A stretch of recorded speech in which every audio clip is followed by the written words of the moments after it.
Hey, this ain't a drill. Only time I'm playing is on the field. And when I'm on the field, no, I got mad skills. And you know we about to eat this a fast meal. Y'all gotta pay for this heat like a gas bill. We keep on coming back, so yeah, they mad still. Everyone sick, make them pay me some bad bills. Red, white, and blue like Superman, so you know we eating at the Super Bowl. Kill the competition, set up the funeral. Josh Allen catching all the shots you go for. We callin' blitz. Ready to start, we ain't calling no quits. I'm the #1 draft pick. A lot of y'all talk, but I ain't hearing it. Only listen to Keyshawn and him talk about the Bills dominating on the field. All our players got them skills. Buffalo don't make a kill when we talk about the Bills dominating on the field, and our players got them skills. Buffalo won't make a kill.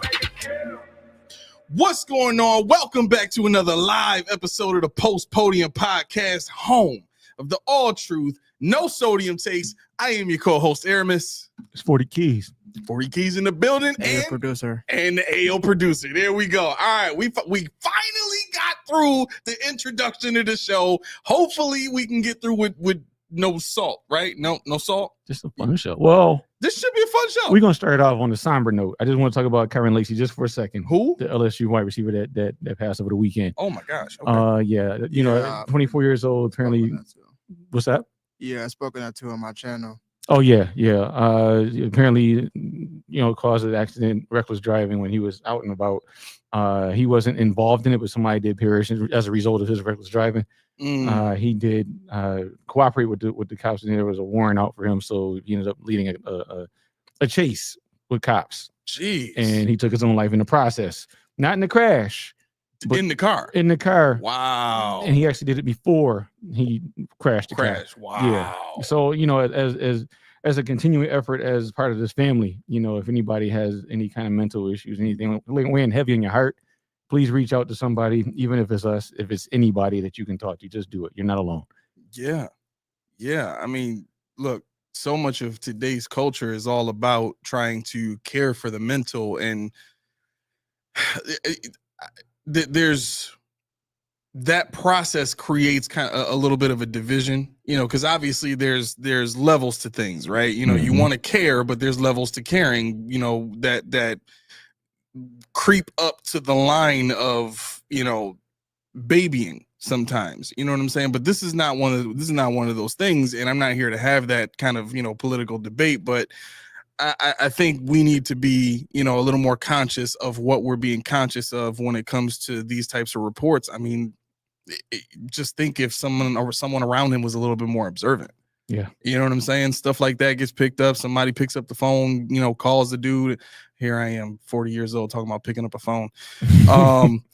Social media DM something. Just reach out. Right. Yeah, something, it matters. Yeah, so. I didn't know we were going to be in a world where people don't ask for phone numbers. And, oh, she cute, she fine. Oh, is that too old too, Junie? You guys still say fine or no? No, nobody says fine. No. I do. Wait, what do y'all say? Oh, no, he can't say it on. You actually do, but it's bad. It's mad disrespectful. I can't say it on the air. No, it's fine. And then they say something else. Yeah, it's fine. And then the S word after. Yeah, that's what they say. Yeah. What's the S word? The S word. The S word. The 4-letter S word that we had to hit the button for. SH. Why? That makes it okay. SHYT? Yeah. Wow. That makes it yeah. And girls go with that. And I'm like, yo, I can't they do do. this world no more. Girls say it too. So they you can walk up and tell a girl she's shite? Fine. You got to say it all together though. Really? Yeah. It's on Instagram. I'm like, so glad I ain't got to deal with none of that. Dude, I don't care what Ken brings home, but it better not be that. You cannot pay me enough to enter into the dating world of today. Can you imagine? Like, you don't know who's who. Dude, this dating world is dating life sucks, man. Oh, no, my bad. I ain't mean to talk about the stuff you live in right now. My bad. It's what they say. I'm glad I'm not a part of it, because it's like, bro, like what is this? You just hang out with Unc and Pops. That's what you do. Right. You jumped out. You did the smart thing. You was like, yo, I'm just gonna do me. Smart. Yeah, right. Keep it that way. Make your money, get your vocation together, and do your thing, man. It'll fall where it needs to fall in. Yep. Laura, what's going on? Thomas, what's going on? Thomas said Dont'e Thornton. Did you look at the boy? Yo, did you look at the boy? What are we doing? What is this? He just said Dont'e Thornton. I'm just excited about Dont'e Thornton. Why? Because he's Dont'e Thornton. Okay. What did I miss? Because you said it and then now it's here. Thomas said it. He said Dont'e Thornton. I'm like, you saw it earlier. Huh? You saw it earlier? No. Oh, yeah, because you said it before we started the show. And I'm like, well, because he commented before the show started. Got you. That's what I'm saying. I ain't know. Yeah. Okay. Oh, okay. Yeah. I'm like, what happened? Yeah. I know he had a Zoom with the Bills and he went. Oh, we called him for a meeting. Yeah, he's coming for a 30, but I'm like, well, okay. Hey, okay. Roy, we're not that young. We know.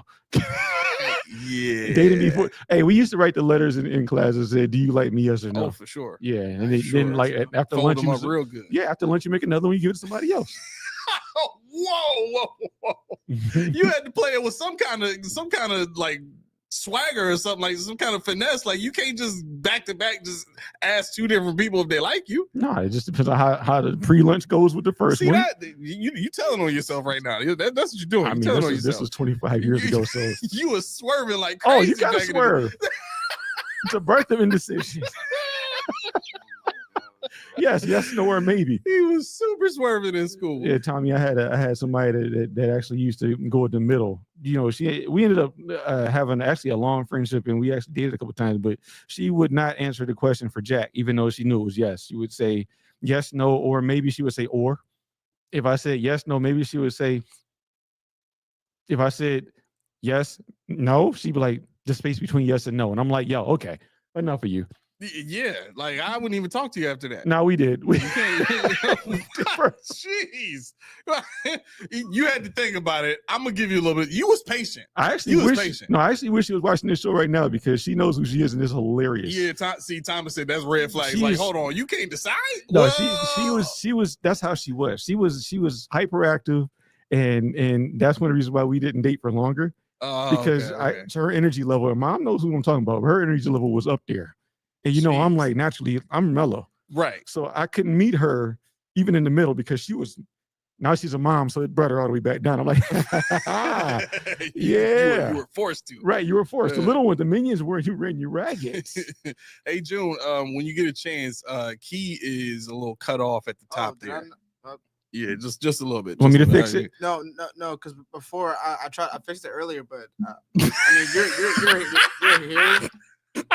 Don't ever do that again. I will not. I will fix it because sink down in the seat.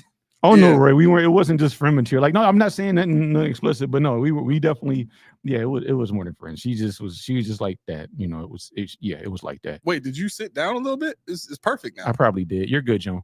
Yeah, he good now. He probably set his chair down a little bit. I did. Good. Yeah, it was between too low and way too high, I guess. Kevin Samuels. Yeah, I can't even with that. Yeah, who's Kevin Samuel? The black dude that like just didn't matter what your relationship status was, you did it wrong, and he was gonna call you out on it. Oh, okay. Yeah, it didn't matter what you said or did. Well, you were wrong. Didn't he pass? He did. Okay. You're breathing today. You are breathing. Are you serious? How much money do you make? Oh no, sister, you don't have enough money to be breathing today. Not at all. The Godfather. So talk to me about this defensive tackle I'm hearing about now. TJ something or other. TJ Sanders. Yeah. I don't really have a lot on him. I mean, I have him, but I don't really want him. He's just due diligence. I think he's like 291, 6'3". He's undersized for. He's not a one tech. Right. You know, I think he had about 7 sacks in his college career. You know, he's feisty, but he's nondescript. You know, he's not somebody when we talk about the defensive tackles later, he's going to be on my list. Yeah, Thomas said he's mid. Yeah, he's definitely mid. The way they were talking about him was like, well, he's going to go early second round. Your Bills might end up taking him, you know, at 30. See, yeah, I mean, I think he can go early second round to a team that doesn't need what we need. Yeah, they need a 3 tag. Okay, good. He's a penetrator. Yeah. Fine. Yeah, but you need that. Yeah. Yeah, I didn't. I guess I still don't understand the hesitation towards getting an actual one tech in there. That's why Alfred Collins to me would be the guy. Yeah. Because he can play one end. His home is a 3, but he's got the body of a 1. Scott was good with moves of a 3. Like that dude. Yeah, he got it all. What's going on, Scott? He's there. And also, you know, if I definitely want to check out Deion Walker.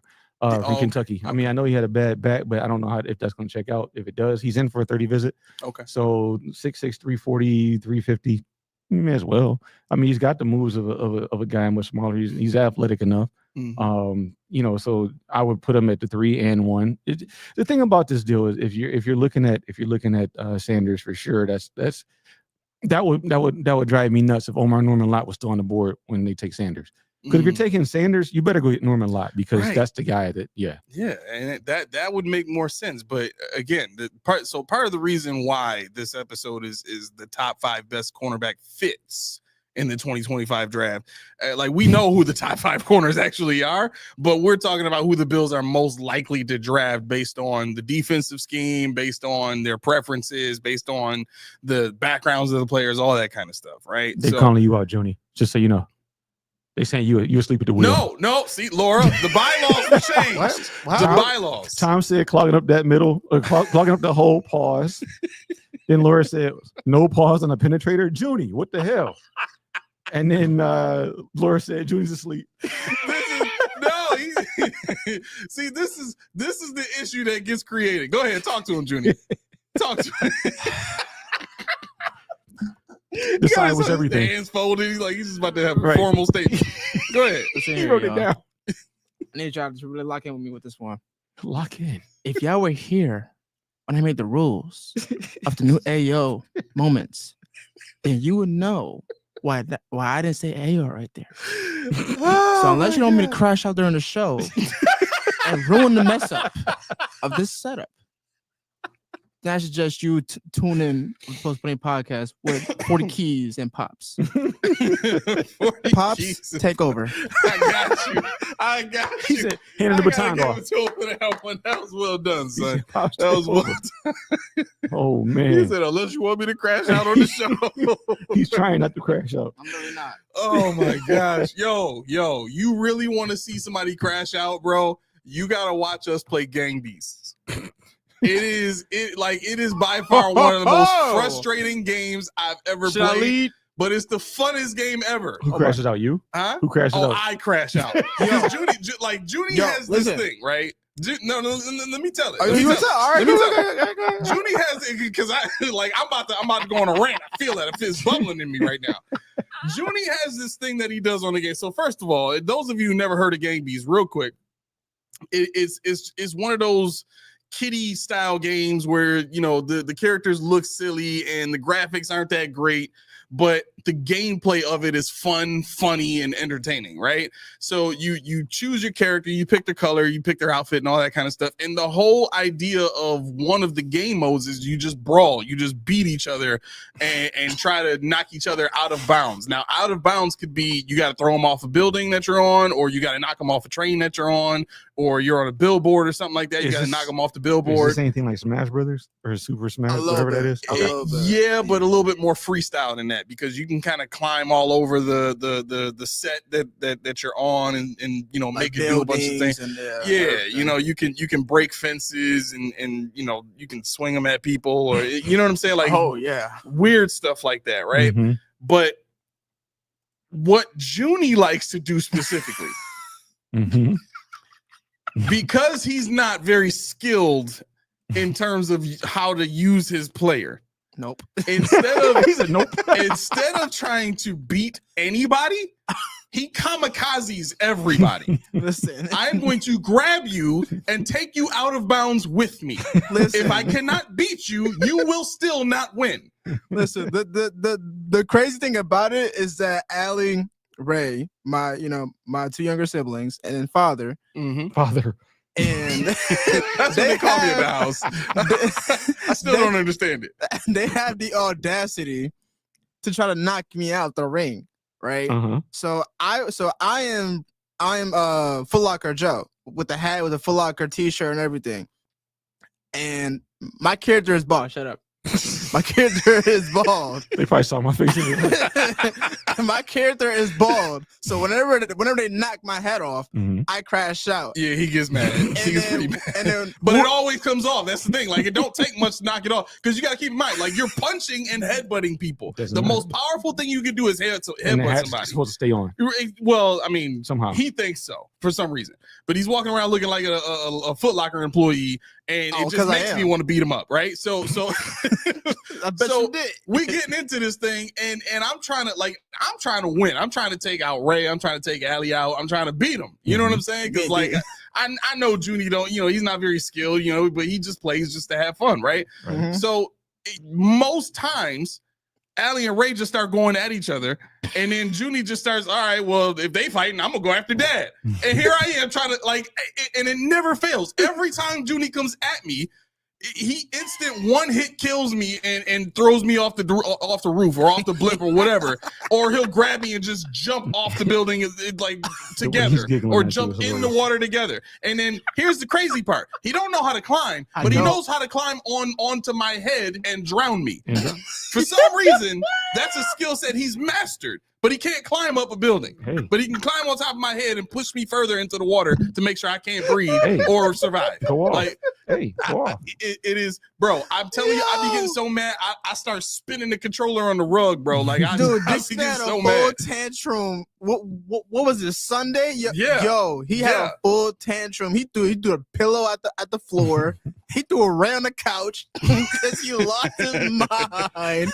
Every time he gets upset because he sees. Listen, if you want to attack me, you gonna come down with me. You ain't going nowhere. I respect it. Like Thomas said, by any means. If I gotta go down, I'm taking you with me. I respect it.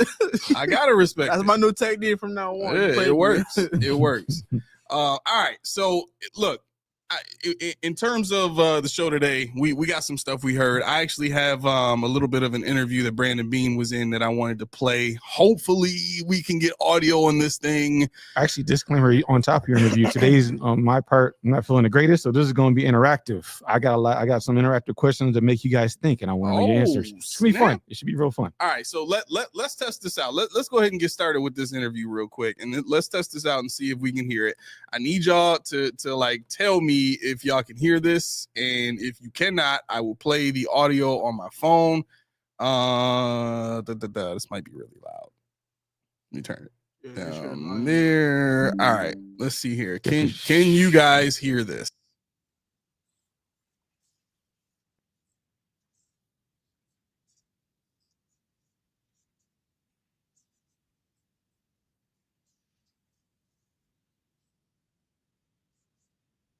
No. Okay, I can't hear it. All right, I'm gonna play it on my phone. Thank you very much for that.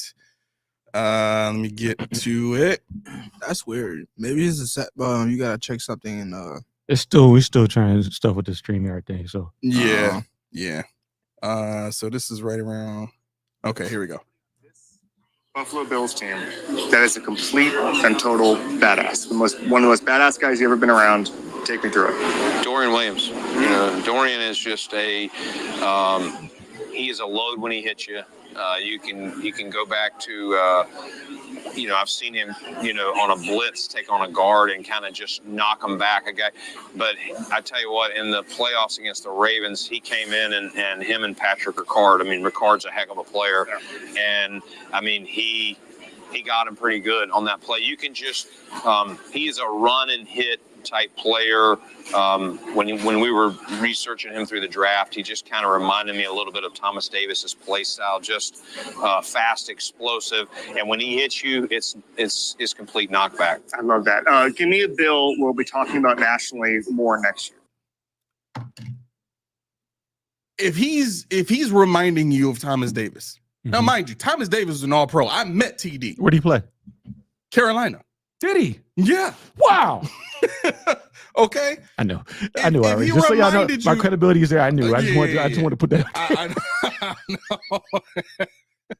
Yo, if he reminds you of this dude, why did you have to have Milano come back in last year? Why? But that goes into what I said last time. It's a disconnect somewhere. I'm telling you, if you sat in that draft room, people will say all the time, "Oh, you guys listen to whatever." But Manos has been there. Manos knows people that's in that room, and he said it. The scouts do the round 3 and 3 back. Beane and McDermott do round 1 and 2, and there's a disconnect with the perceptions of a lot of players on this team between those two. Neither one of them says right or wrong, but at the same time, they're not on the same page with all these players, and most of these players, even I bet. Josh Allen, sure. But the rest of them, I gather to say that they're not on the same page at all. Yeah, that really boggled my mind when he I mean, not Thomas, Dorian Williams being a badass. You know what I mean? Like the idea that a guy is seen as a badass, especially by the GM. Like, if you see a guy like that, that's high respect. Like, a dude walking around the locker room and the GM's like, yo, that dude's a badass. Like, for real? But he got to sit the bench? Like, if I'm the GM and I got any kind of power, I'm going to having a conversation with the coach like, yo, I get Milano. I understand that. Mm-hmm. I get that. But he's hurt. He could take his time coming back. We didn't need him to come back for the playoffs. Mm-hmm. We didn't need that. Your boy was doing all right. He was going to lead the team in tackles if you left him in there. You know what I mean? So it really, you know, stuff like that I kind of pick out of interviews and stuff. One of the other things that I heard in this interview, I just lost the thought. He was talking about, what was he asked about? Did you watch this interview? No, I didn't. He was, let me just see what the topics were real quick. Yeah. All right. So he was asked about the landscape of the AFC, right? Mm-hmm. And this guy mentioned, you know, the Chiefs, the Ravens, the Broncos coming up, you know, young team up and coming, Texans. He mentioned all these, you know, good teams in the AFC as a part of this landscape, you know, view that the Bills have to go through, and just kind of, you know, asked them, you know, what's your game plan this offseason to kind of prepare to, you know, battle those guys going into the 2025 season. And he answered, well, before we get to those guys, we like to look at our own division first, because in order to win a spot in the playoffs, you have to win your division. Bro, you got Josh Allen. Why are you concerned with your own division? You know you own all those teams. I would say for now, that doesn't make much sense. But those teams are coming though. They're coming. I think. Look, the only team that I see coming right now, to be perfectly honest, is the Patriots. Dolphins ain't got nothing for us as long as they keep playing that offense with Tua. The Jets have no quarterback. So, look, Mike Vrabel knows how to play defense against Josh Allen. We've seen that. And with some of the guys that they got there and what Vrabel's going to do, you know, scheme-wise and all that kind of stuff, that's going to be a tough team to play against. It was tough the 2 or 3 times that we played against that defense when he was in Tennessee. So I know what he brings to the table. I've already seen what Tua brings to the table. I'm not worried about that. The Jets are kind of that toss-up. We got to see, you know, excuse me, what they end up being on defense and what their offense is going to look like, especially now that you just texted me that they're talking about trading Breece Hall. Yeah, I mean, with the Dolphins, I think if they get rid of Greer, they fix their salary cap. We'll be talking about it, because to me, they're still a team I watch out for. I don't take them lightly. You know, I think they just have to figure out what they got to figure out with their defense. Now, are you saying that because Aaron Rodgers is gone from there now, or no? I'm talking about the Dolphins. Oh, yeah, the Jets. Okay. I don't care about the Jets. No, that's the one team I don't care about. They can't even find a coach for assault, so whatever. Yeah. The other two, I really do. I thought the Dolphins were going to be better last year, and I think that the Patriots will be better. I think we still have a year or two left before we have to worry about them. Yeah. But I think Brandon Beane has the rational idea, even though the division sucks. That's his problem. The division sucks. But in theory, you know, you don't want to look past what you're dealt with, which is the division. But it just happens that we're going to be gifted the division for a couple more years. Yeah, absolutely. Thomas, the answer to that is yes. I'm just gonna have to. You better talk to Coach D first. No, I know he can do it. I know his schedule. No. we do a lot more than talk football. He's like, I don't have time for coaches for Dorian Williams. No. Yeah, no. We then they're gonna be stuck with you and me. Oh, you don't want that. No. No, we can definitely do it. To answer your question, yes. Roy says, I still believe Milano's a better player than Dorian. Not against the run. No, not against the run. That was evident day one. That's one of the advantages that Dorian came in with. Mm-hmm. Matt Milano has never really been great against the run. He's always been a guy that has to play a lot like Terrell Bernard, and if he's not able to shoot the gap and catch a guy like that, he very rarely gets around blocks to get a guy down. Mm-hmm. And on top of that, he's not the greatest tackler either. Right. So He's a good player. Good player. Don't get me wrong. He's a good player. Yeah, for sure. I respect what Matt Milano has done here, getting an All-Pro. I mean, he's him and Trey White are the only All-Pros that I've seen this team have. First team. Only first team. Only first team All-Pros. I want to say because it's going to the comment section, but what do you mean? Well, yeah. Yeah, that's true. That's very true. But yeah, I mean, wait, what's the name? Spin isn't here yet. You're safe. Yeah. No, when Spin comes out, it's a wrap. You better hit your P's and Q's. I crash out every time you say something. I crash out. Steve says Dolphins are losers as long as Tua is QB. Yeah, and surprisingly, I don't understand why they can't see that. I don't know. I think it has something to do with Mike McDaniel, but more so Greer. You know, I think they have. I don't even know how to put it. They're just obsessed with the guy, and they think that he can be something. Yeah, I mean, what they do is they get hyper fixated on the numbers he puts up. He's super accurate. He had 4,000 yards last season, Mm-hmm. and if he can just stay healthy, we're on to something. But you know, I mean, they know how to put stuff around him to accentuate what he does best, right? And that's what the Bills are still trying to figure out. How we went from the hobbits to the speed, to the route savvy, to the big guys, and it's going to be a big circle. And that's the problem with the Bills. Yeah. I mean, look, the crazy part here is and really what they're dealing with now is what the Bills were dealing with for years under the Patriots. You know what I mean? If you know you're not going to win the division, well, then you better have a system that can at least threaten the top team in your division. Mm-hmm. You know what I mean? If every time you play those guys, they dominate you, that's an issue.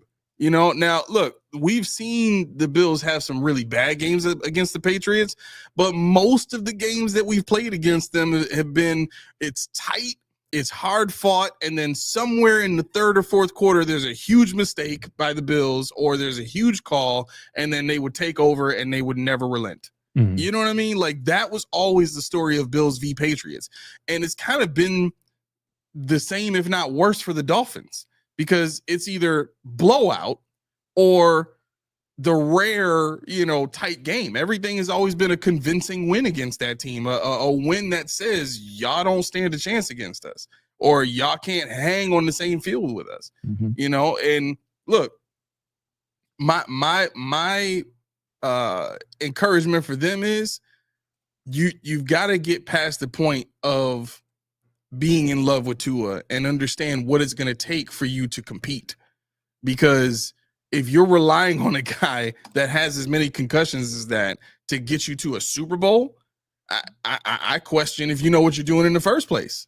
And if you think that system can't work without Tua, well, then how good is your coach really? Yeah, I think McDaniels would be a lot better without Tua. I don't know if that's one of those deals where he has to work with him because the GM and brass want him to be there.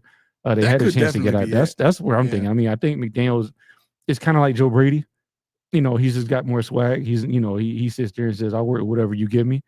But in his heart of hearts, he has to know that he could do better with a better quarterback. Yeah, very true. Just something quick of note. Josh Palmer was put on the depth chart. This is not recent, but he's on the depth chart as the X receiver. Yeah, whatever. More nonsense for Keon Coleman. And I mean that goes into one of my exercises later, but yeah, we'll just we'll pocket that for now. Okay, all right. Where do you want to go from here? You want to go through stuff, or you want to get into the corners? Let's see. What do I have? I have a mixed bag of stuff. Okay, public service announcement. Do it. If you have to start a comment or a convo or a tweet or a text, whether you look at this and tell me that, I can tell you don't watch football. I can tell you don't know what you're talking about. You can't talk. Stop it. Stop it. Because that doesn't make you an authority. It doesn't make you smart. It just makes you look like an ass. That's what it does. It makes you look like you just want to assert your dominance over somebody. When somebody comes in there and they say, if you can look at these numbers and say that this guy isn't better than you don't know football. No, that's not how it works, because guess what? Everybody doesn't have Shedeur Sanders as the first quarterback. Does that mean that everybody that's not number one or number two is a dummy in the NFL? everybody didn't have Keon Coleman as a consensus number, 7 wide receiver. Somebody had him as the number 3. Mm-hmm. It depends on what you want to do with the player. It depends on what your vision for the team is. It depends on, what your idea of philosophy is. And you don't have to explain all that. What I want to do, if I can do nothing else with the people that watch the show, is understand that your opinion is valuable. Your thought process is not going to be critiqued unless you ask for it. And if it is, it's going to be a respectful critique because, I'm sure somebody that just got more expertise than us, Prohaskas, all those guys that everybody covets, could poke holes in everything we say. Absolutely. And that means they can do it for you too. You keyboard warriors, you. Yeah. So think about that. And especially if you have a podcast, you have a following, you're going to lose your following if you keep calling people out like that. It's just bad. It's a bad look. So stop doing it. Yeah. I mean, look, that's really why we don't do it. Right. We could pull out all the reports and all the insider information that we have and go at a lot of people, but is it worth it at the end of the day? Because it makes for better content all around. Right. Because I'm not trying to watch like another podcast looks like this podcast. And I hope they're not trying to make their podcast look, because you got to be unique.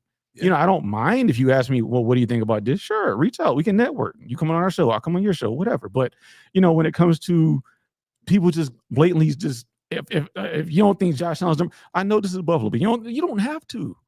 Yeah, well, okay. So this issue is twofold, right? And I'd like to psychoanalyze stuff like this a lot, right? And the two issues, the first one is identity.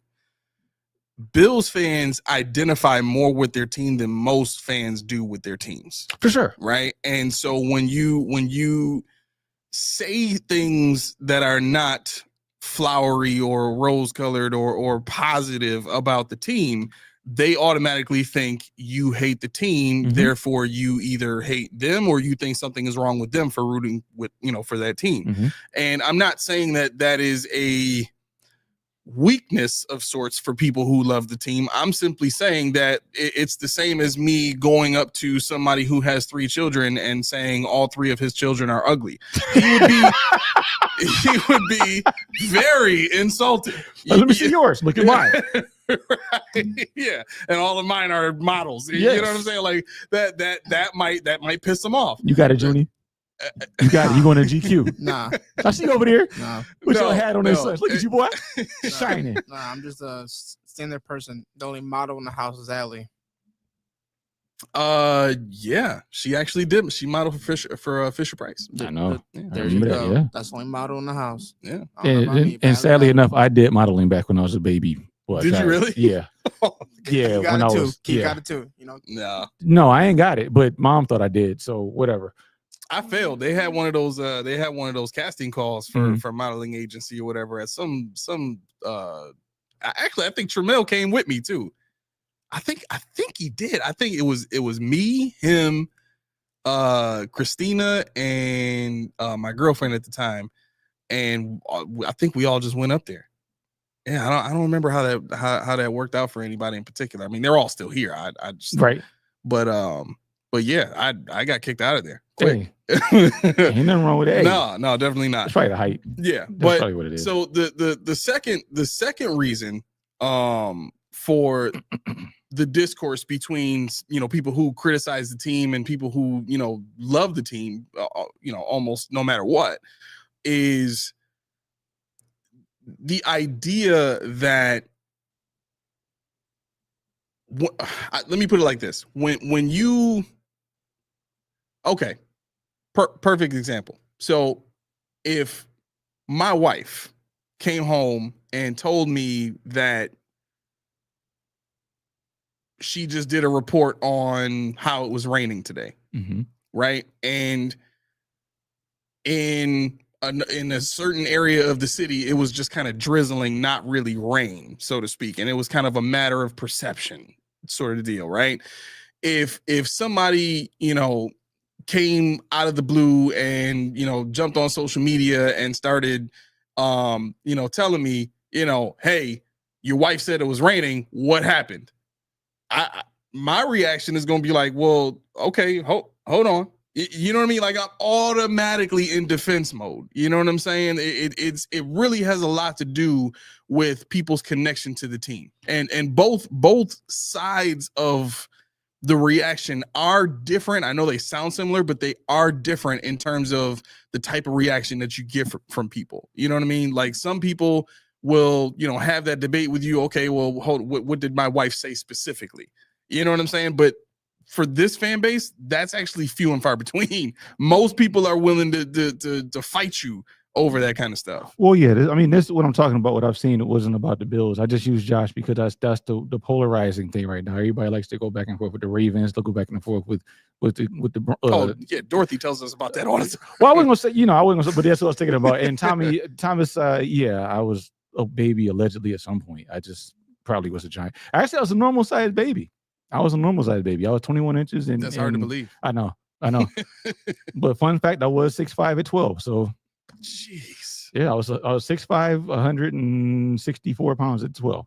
So yeah, I was a stream being. I have pictures of me standing on the ground with my aunt and uncle standing next to me on the step, and yeah, that's how it is. But no, I think I think when it really bothers me, because I don't downplay anybody that's defending their home team, but what bothers me is when you make a statement. Then somebody comes with a counter statement. You say and they put some stat up or something like that. And say you don't know what you're talking about unless you agree with this. I don't agree with that. I don't need to, And why should I? Not that I'm coming at you as a disrespectful person. Yeah. So don't come at me disrespectfully. But at the same time, let's have a conversation. Let's have a conversation and let's go with it. Yeah. Yeah. I like this point too, because this is the other part that pisses me off about those people that are ready to fight you over saying something about anybody on the Bills. Steve says a high percentage of Bills fans can name all 53 players on. I'm sorry, a high percentage of I think he's trying to say they couldn't name all 53 players on the roster. That is incredible, and not the DNA. The DNA. Oh, he's saying they could. See, I don't know. Like they might know the name. But I've actually talked to people. So if I'm driving Uber or something like that, I've had people get in that were like super fans, right? And we start having a conversation. And whenever I can tell that somebody is a super fan, I just ask questions because I just want to understand the mindset, So I'll ask, why do you think Sean McDermott called that play on 4th and 2? Well, why do you? Well, because this and that and the other. And usually it's a lot of convoluted, I believe in my coach type of speak. You know what I'm saying? Well, he must have thought this and but I it's okay. Like, all right, I understand where you're coming from, and I'm not gonna start a fight, in my own car, because I don't want to get arrested for kicking people out of a moving car.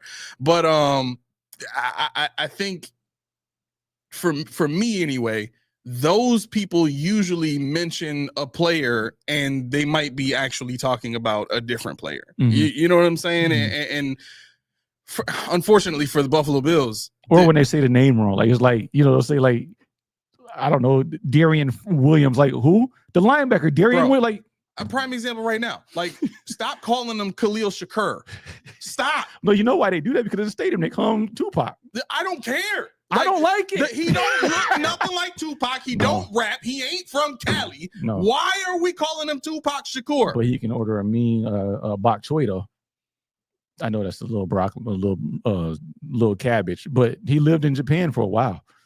I don't even know where it came from, bro. Because I was watching. Because I was watching the. Never mind. I was watching the embedded. He was in the Japanese store, I think it was, and he was talking about the little candies. He remembers when he was on the base, this, that, and the third. Then his girlfriend and wife put stuff on the grill. They was having a good time. They got embedded. Tommy knows. There it is. They got help him, Tommy. Thomas Staples knows. Tupac glasses on TikTok for sale. Who? Tupac's like glasses. Okay. His glasses are on sale. The one from I Am Mad at You video, or I'm done with this whole conversation. The ones that he wore when he was like young or something like that. I don't know. I mean, okay, all right. Cool. Look, yeah, it's on TikTok. I don't dislike Tupac. I didn't listen to a ton of his music just because Huh? We were young. Well, yeah, that too. I lived a very sheltered life. I didn't get to listen to a lot of music in general, unless my mom wasn't home. That's about the only time. But yeah, so look, the idea that, and I'm not saying this to disprove what Steve Noble was saying, because I do think there are a lot of knowledgeable Bills fans out there that know the personalities of the players, because they go to the events and all that kind of stuff, so they get used to seeing these guys and how they work.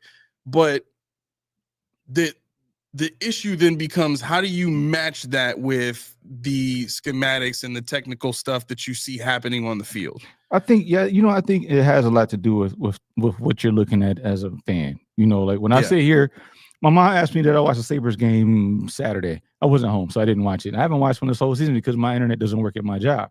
For whatever reason, the Wi-Fi can't get Spectrum on. And no, guys, it's not a Spectrum thing. It's actually my internet. I know Spectrum's, wonky. But anyway, but I can sit here and tell you, I know about Kulik, and I know about Byram, and I know about, Tage Thompson. I got these guys on I know you feel had a bad year. I know this stuff. But if you ask me stuff that they talk about on the broadcast, I don't know. No clue. I try. I listen to Sneaky Joe's his Locked On Sabres. I try, but I think I know what an offsides is, and I'm pretty sure I know what a blue line is. That's about it. What it is, they're pretty much not one of the same, but you need they one have for to do the with other. the trade. Yeah, Yes. Exactly. see, I know a little something. Good job. But I'm not gonna go get pissed off at somebody for talking stuff about the Sabres, man. Like, okay, you don't like them. The team is bad. What you want me to say? Yeah, I think more so you talk about Buffalo. I think that's what it is. You say something about Buffalo. Yeah. I'm gonna get mad at it. You talk about our volleyball team, which I don't know we have or not. It doesn't matter, but you better not talk about them. You better not say jack do about. We actually have a Bills volleyball team? No, we don't. No. But why did I say a Bills Buffalo? We definitely don't have a Bills one. But see, we live in Bills, New York. You know that. Yeah. You know what? I think I would be very interested to see how a basketball team does here. You know what? Free plug. We got an ABA team. Go watch them. They're actually amazing. Yeah. Really? Yeah. Buffalo Extreme. They play at the what is the center? It's out in East or West Seneca. It's limited seating, but I mean, these guys, they were like ranked 8th in the nation in their first year in the league. Wow. And that's out of 100+ teams. I mean, these guys are amazing. Dang. I went to a game, they beat the team by like 90 points. Jeez. It was ridiculous. Yeah. So like, what's the age range of these guys? No, they're I don't want to say like NBA range. Yeah, that age. Oh, okay. Yeah. Okay. I mean, they had a guy from UB who was great, Javon. What's the name? Javon, I forget his last name, but he played for UB. He was on a NBA summer league team. They have a couple of guys that played overseas. I mean, they're all like 6'5", 6'6". Yeah. He had a 7-foot center. I mean, this is legit. If you want to see it, we need to get up there. Lacrosse. I don't know anything about lacrosse. I have always said I'm going to take my son to a game, and I always miss it. Only reason I know they have a game is because I go downtown for no reason. You see orange everywhere. Like, oh, okay, I missed it again. All right, good.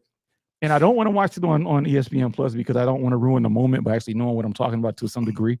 I want to go there and fun fact.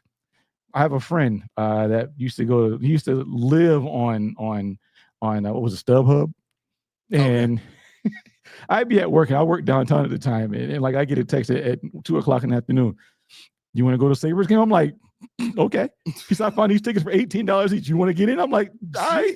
I'm at the arena in my dress clothes. I had to dress up in higher bottoms, all this stuff. And wait, was that the Aud or like no, the this arena? This is the arena. Okay, So we for whatever reason, every time we get tickets, we sit next to some kid who wants to explain the game to us. Like his dad tells him something. He's 5 years old, telling my man something. My man is, we're inebriated because we pregame before the event. So the kid's got his little roster card. He was sitting next to a dude that had a mental illness one time, but he was like locked in the Sabres. He had his notepad. He was like, Ryan Miller. We're like, my man was like, okay, all right. He said, Ryan, we're like, right on. Okay. And it's like the whole time. And we feel the dumbest. First of all, we're the only two black people in our area. So we're like trying to, keep up with it. Yeah. And the kid felt like these guys don't know what they're in over our heads. Yes, we are. I know. But I've seen some good hockey though. You know what's crazy? It feels great sitting at a hockey game and just watching the game. Yeah. But I can't watch it on TV. I can. Really? Yeah, I can. if so, okay, so like back in the what was it 2000 when we were in the playoffs and all that kind of stuff, like I would watch every game I could. You know what I mean? It wasn't always on national TV, but you'd have to find it on like MSG or one of those channels. Or Adelphia. Yeah, exactly. Adelphia Cable. I remember that. Wow. Yeah, I remember when Howard Simon used to be on Adelphia Cable. That was crazy. Yep. Yeah, a lot of crazy sports memories that just pop up, randomly. It sucks getting old. And I would say, Steve, I'll see you, Trevor Ruffin. I'll see you, Christian Laettner, Johnny Flynn. I'll see you a couple of guys that did make something. Now, Cliff Robinson did have probably he had the longest career out of Buffalo, but we got a couple that made it to the league and have some stats. So I will give him some credit. My high school, I think the year after he graduated from Niagara Falls, that year we won the state champs. Because we lost to Flynn and his boys the year before, but then we went back the following year. Everybody lost to Flynn and his boys. Well, everybody lost to the guys before them too. From until probably after Flynn left, it was just their game. It was like they merged two schools that had two best schools in Niagara Falls. Yes. Yeah, and they both had great basketball programs. All county players got cut. Yes. I was like, they what? Had a super team, bro. It was nuts. I was like, what? I mean, you were must-see TV. You had to go watch them. Remember, they played Turner Carroll. We went to Niagara Falls to watch them play. Turner Carroll used to have a good team too, but they would get destroyed. Yeah, bro. They weren't playing. I mean, they had like two guys that were ready to play with Niagara Falls, with the whole squad. No, right. Laura says, oh, she's talking to Roy. Laura says, nobody knows everything about anything. Not fans, not head coaches, not GMs, and certainly not commissioners. It sounds like you got a grudge with Mr. Goodell there. I'm not sure where that came from, but no, look, I think the idea is when you take a hard stance on something. Let me just give you some like real life stuff real quick. I've learned very recently, like in the last the last 3 years, like really sunk in. Like taking a hard stance on something is risky business when it comes to what you risk giving up, right? And we all think of taking a hard stance as I gotta hold my ground on this. I will not budge. You're not gonna talk about my team. I'm a blah blah blah blah blah. When you take a hard stance on anything, you remove the opportunity to learn. Yes, that was in my notes too. You have to be willing to learn. Yeah. Yeah.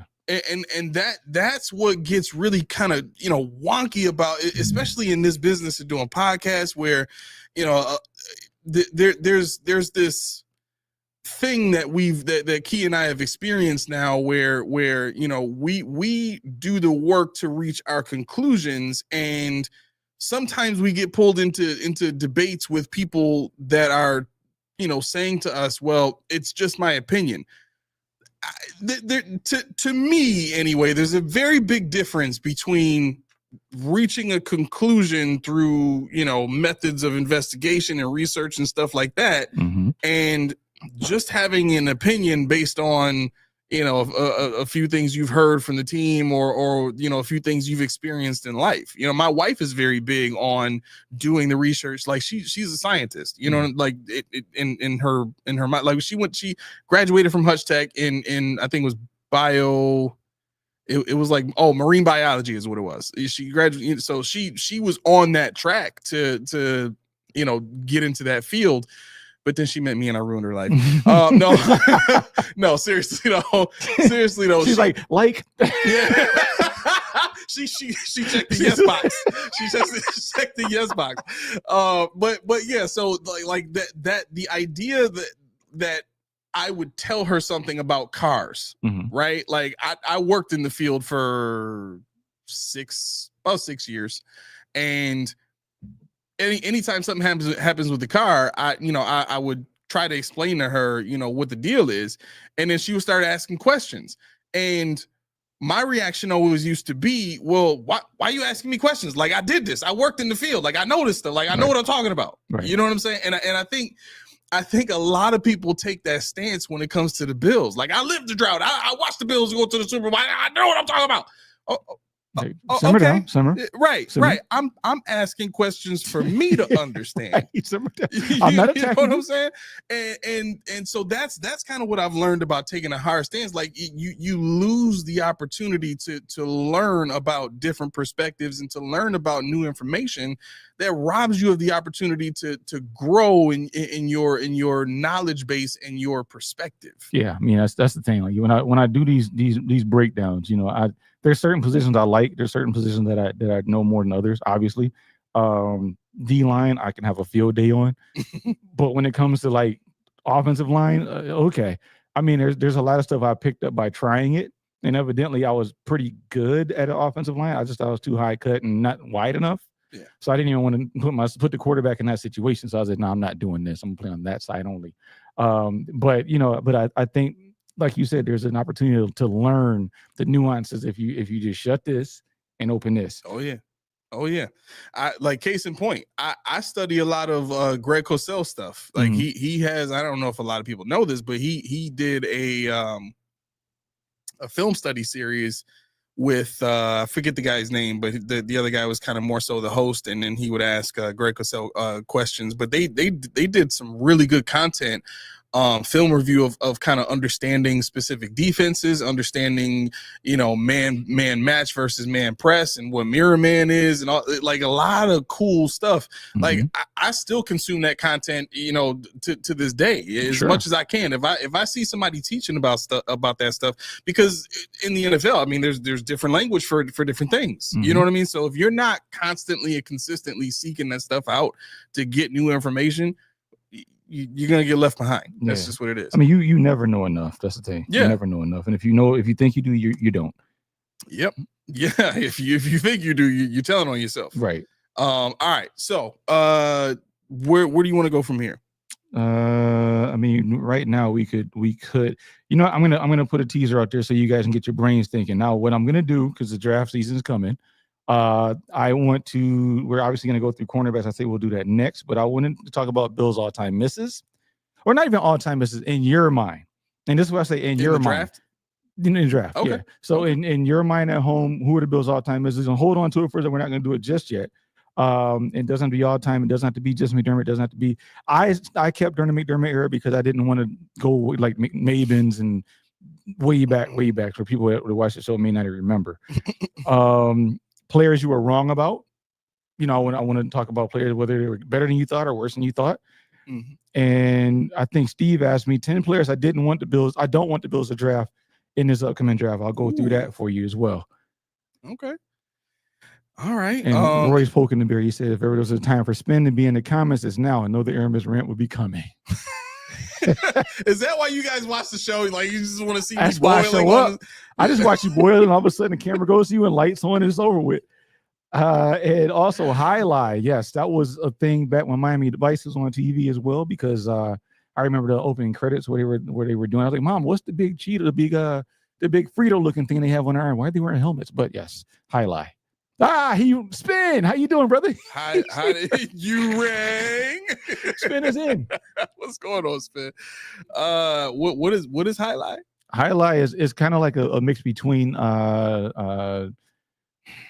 what is it when you're what's the in the little the racquetball? It's like racquetball but faster. Like bad. No, they have these big horns, like these hook kind of things, and they whip the ball at the wall. So yeah, that's highlight. I didn't know that. Yeah. I always wonder what those are for. Yeah, that's highlight. I'm not getting in there. I just used to put a ball in there and whip it at people. Yeah. I mean, you can do that too. If they can catch it. There's ball, sucker. Right. Good on you, but those balls travel like 150, 110 miles an hour it's ridiculous. Roy, hold on a second. We're gonna get to it. Hold on a second. He's already clipping. He's like, I'm gonna put it in while it's fresh. It's gotta be crisp. All right. Well, I mean, do you want to get to corners now, or let's do corners. All right, cool. Let's do it. All right. So, let me see here. I'm interested in your list. Why? I don't know. It's just I just like when you talk draft to me. It's interesting. Is it sexy, Keisha? Yes, very much so. Oh my God, Here it What comes. is, bro? Dude's head's gonna explode. Keyshawn getting moist over there. Whoa, pause. Y'all are two grown men. What is happening right now? I figured I set him off for the people. He was been too quiet, yeah. Yeah, you know, we ain't heard from him all day. People been a like while. they came here looking for the pause show. They That's came here what it for is. I bet y'all did. I bet y'all did. They You came here for happy Junior. now, Laura? Laura, you happy now? They came for Junior. They stayed for us. All right, here we go. So look, I need to preface this by saying this list. I was up until midnight last night finalizing this list. How many you got? I got 5. Okay. And realistically, I think these are for sure the guys that the Bills are really considering, just based on where they come from, you know, the scheme fit and all that kind of stuff. But it was midnight and I was tired. You were tired. So It's okay. I didn't like towards the end of this list, I didn't list a lot of things. I just kind of told myself I was gonna remember. So, Oh, this is gonna be great. yeah, gonna be great. it should be pretty good. All right. We've at number 1, obviously we've talked about this guy before, and I mentioned him on the show. And I was very excited when I first saw his tape. Darian Porter out of Iowa State. 6'4", 200 pounds, ran a 4.3 flat. I love his size and his speed, but he needs much more development in reading his keys and his hip discipline. Okay, he tends to open up a little bit too fast and give up space to better route runners, especially on the underneath routes. Not as bad a tackler as people make him out to be, though. He doesn't shy away from tackling as much as he goes for the legs. And I see a lot of analysts kind of talk about, you know, corners not having wrap up discipline. You just don't have the time to do that in the league. You know, usually you're trying to get an angle and you're trying to get a guy down. So my analysis is always, did he get the guy down? And you know, most of the time he does. If he's going for the legs, whatever he's going for, he can get the guy down. So to me, that's not that big of a deal when it comes to wrap up form tackling and all that kind of stuff. That's the same as talking about James Cook being a bad blocker. Yeah. Whatever. Now this, I don't know. Go ahead. No, Before go you move ahead. to the next one, Go ahead. Finish your evaluation. 'Cause I got something for you on that. What you're saying. Okay. Okay. So overall, great prospect with high acumen for special teams. He obviously has 6 block kicks in his college career. Perfect perfect as a later round guy for the Bills. I don't think he's going to go that high. Probably, you know, 3rd or 4th round or something like that. Maybe a little bit higher if there's a serious run on corners, but I think he's a good developmental guy. I got him in the 2nd round, and the beautiful thing about Darian Porter is this: he just became a cornerback. He was a wide receiver forever, so he doesn't know how to play the game. So a lot of stuff you say can be cleaned up with reps, and he's shown he has the acumen to do it. He understands how to run a route, so that's good mirroring. Once he realizes how to recognize it, he knows what it is and how to break it down. So I think if you have, you know, a quality cornerback coach, quality defense secondary coach, you'll be fine. We happen to have that with Bobby Babich. Yeah, I agree. Now keep in mind, these are corners that I think are the best fit for the Buffalo Bills in terms of scheme, in terms of their personality, background, all that kind of stuff, and what they show on tape, right? So my number 2 is Zy Alexander. Okay, Zy Alexander out of LSU, 6'2", 194 pounds. He ran a 4.56. All right. Now people are hearing 4.5. It's not that slow. Say it again. Is that the guy in the picture?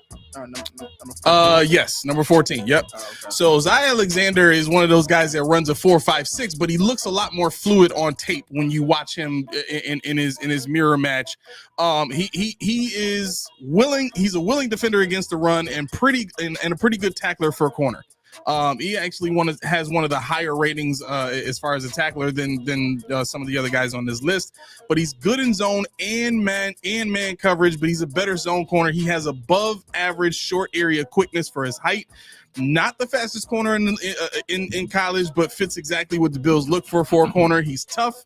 He has sound technique all around, and he's humble. You watch this guy in interviews. You watch his background. He's one of those, you know, all shucks kind of guys that would be thankful to have a position with the Buffalo Bills. That's exactly what they look for in a player. They love that kind of stuff. He's the background of him is kind of who's I forgot who I was thinking about when I was thinking about his background. It's kind of close to Josh Allen too, just in terms of like he didn't really get a lot of opportunities, you know what I'm saying, and somehow found himself at LSU. A little bit better turnout for him, obviously, than Josh. But number 3 on my list, this is the guy I want. I know I put another guy at the top of the list, but if we get this guy and nobody else, We're in no order. except for Will Johnson, we got Will Johnson. I'm bouncing off the walls. Ain't nothing y'all can do to calm me down ever. But if we get this Ever? guy as a consolation prize, I'm super excited for the season. O'Donnell Fortune, 6'1", 185, ran a 4.58. You put the tape on of this dude and he just pops. His ability to play in coverage and play with such a high level of zone awareness. Look, this is the guy the Bills should take if they want year 1 impact. Excellent playmaker with real ball hawk tendencies and is a better tackler than most people give him credit for. He excels at everything the Bills do defensively. Draft this kid, pair him with Benford, and watch the fireworks the rest of the season. Look, he's got great hip discipline. He's got, when you're talking about being able to cover man, he obviously the burners, you know, running those deep routes and stuff like that. He is great in quarters coverage. That's one of the things that they talk about. This guy is like one of his assets, his ability to cover deep zone, right? The Bills play a lot of quarters coverage. So he fits exactly what the Buffalo Bills would want to do defensively, right? Slot him in right across from Benford. Like I said, watch the fireworks go with that kid. Anything on Fortune? No, he was on my list, but no, I don't have anything on him. Okay. Number 4 on this list, Azareye'h Thomas. I think it's Florida State, right? 6'2", 197. Another guy ran a 4.58. Look, this was where I started getting towards the end of the night. Just watch what I said. This is gonna be great. A 6'2" Christian Benford. That's not all I wrote. I said hips are more fluid than Benford, but essentially he's the same type of player. Can't press, but won't need to in our scheme. Maybe better in mirror coverage at this stage of his career versus where Benford was, but that's essentially the comp when you watch him on tape and you look at what he excels at. And I mean, look, it wouldn't be a bad decision to have him, you know, with his size and slightly more athleticism than Christian Benford has, and have 2 good corners that would excel in this defense that is usually very beneficial for DBs. But last but not least, do you have anything on Thomas? No, I honestly I didn't like him, but yeah, I mean, again, this is guys I think fit what the Bills want to do. You know, these are not guys that I would draft. I think that Florida State thing bothers me. Just getting guys from there, period. I'm just kind of jaded by Florida State and the you know, your EJ Manuel. Well, EJ's. I mean, you know, we're hiring Keon Coleman than a lot of people. Yeah, you got Kelvin Benjamin. Yeah. You got what's his name, Johnny Wilson. You got. Oh, we didn't pick Johnny Wilson. No, I'm just saying, you know, players that come out of there, you know, it's like they don't usually do well, right? Yeah. So I mean, I see Azareye'h, and I'm That's like, tough. I mean, he doesn't really have the twitch that I like. He doesn't really, you know, he's a big body. That's why I said Benford, because everything is smooth, but it's not quick at all. Yeah, you know, like I watched him get burned a few times with those quicker receivers, and Benford's the same deal. All right, last but not least, Denzel Burke, Ohio State, 6'1", 193, he ran a 4.48. He can play press man, but excels more in zone coverage. He was a 4-year starter at Ohio State, 2023 All-10 Big Honors. He doesn't pop on the tape, which is one of the things I didn't like. I put this guy on this list because, yet again, this is one of those guys that fits what the Buffalo Bills do and what they like in their players, right? While he's very consistent in the way he plays, he needs to be a zone corner in the NFL. I liken his style more to the Jalen Johnson type. Obviously, Jalen Johnson is you know, a bunch of steps above where Denzel Burke is right now. But if you're looking for a guy that can step into the system right away and have a good impact in the way that Christian Benford did, this is another one of those guys. Look, the Denzel Burke move, I started to look at other corners because I really did not want to put him on this list. But the more I watched a bunch of other guys that either didn't have the speed or didn't have the fluidity and weren't great in zone coverage, it's tough to find guys in this draft that do exactly what the Bills want so great. You know what I'm saying? Even with Siobhan Ravel, he's another one of those playmakers, those ball hog types that uses his length and his speed and his athleticism to not give up a bunch of big plays. But I wasn't sold on his ability to play zone very well. You know what I'm saying? He strikes me as more of a man press, mirror man, a match man, that kind of deal, right? So, look, this is my list. You guys can bang on it if you want, but I'm going through. Pause. Because I said bang on it. Bang on it. Can't do it. I'm sorry. I mean, I could have said spin on it. I mean that's still pause too. That's even worse. But I didn't say that though. Right. Bang on is even no. Will you accept that one then?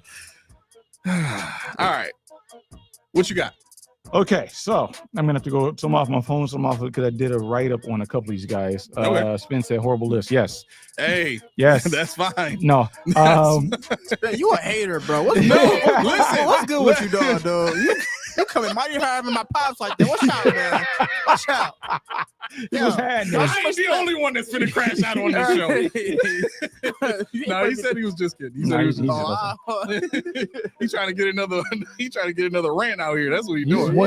They called him Stay on the away rant from him. bringer. He's like Yeah. the rain bringer. He's a rant bringer. Right. Hey, let's Rich, see. stick around, man. I've been giving you some pub at the end of these shows, man. Maybe you can hand some cards out virtually, yeah. digitally. Crypto cards. The first one I'm going to go with, just because a lot of people ask about this, and yes, I have a list of 17, but I'm not going to go through them all. Don't worry about it. So I have Za Frazier from University of Texas, San Antonio. Za Frazier is a tall guy, about 6'4", 195 pounds, ran a 4.36 at the combine. His strengths are obviously his elite athleticism. He played in a small conference, UTSA, which is University of Texas, San Antonio. Again, ball skills are his plus. He recorded 6 interceptions last year. That showcases his ability to track and play the ball effectively. What do we want from the Bills? Zone coverage. Mm-hmm. His length and closing speed allow him to shrink passing windows, making him effective in deep third assignments. Hint, hint. Let's see, press coverage potential. Now he's got the long arms that you have to really reach out and try to keep him off of you at the line of scrimmage. That will prevent a lot of wide receivers. Miami, hope you're shaking in your boots. Your timings are going to be off, which means that your offense won't work. He can disrupt routes early and stay in phase with the 4.36 speed. He's been a non-traditional student, if you will, being in college for 5 or 6 years now. Real quick, I just want to throw this up here. Jamal Roscoe says, welcome to the show, by the way. I don't remember seeing you on here. Now that you've entered into the chat, you are now part of the family. There is no getting out of here. It's not even by blood. You just can't get out. Like we haven't even figured out a way out. I don't know it is what it is. Up. Right. He says, great coaches adapt to the players and not the scheme. Look at what Rex Ryan did. Came in and changed our scheme to 4-3 to a 3-4 disaster. Oh, look. I wish Sean took that into consideration, but everything is about this nickel. Everything is about quarters. Everything is about cover 2. Everything is about Tampa 2. Like that's what he likes, and he's gonna fit whatever he can into that specific system. That's what he's done, and we're just going based on what he's done so far. That's where the list came from. Yeah, and these guys are, I think, guys that we're gonna assume the Bills are looking at. I do have the list of the top 18 so far visits. We can go over that if you would like. I think somebody asked which player off of that list would I want to draft. We talked about at the end of the show on Friday. And yes, I made it to work on time. I had about 17 seconds to spare. I saw the smoke when I came outside. I know you did. Street Strawberry still smoking. Right. Let's see. Back to the future.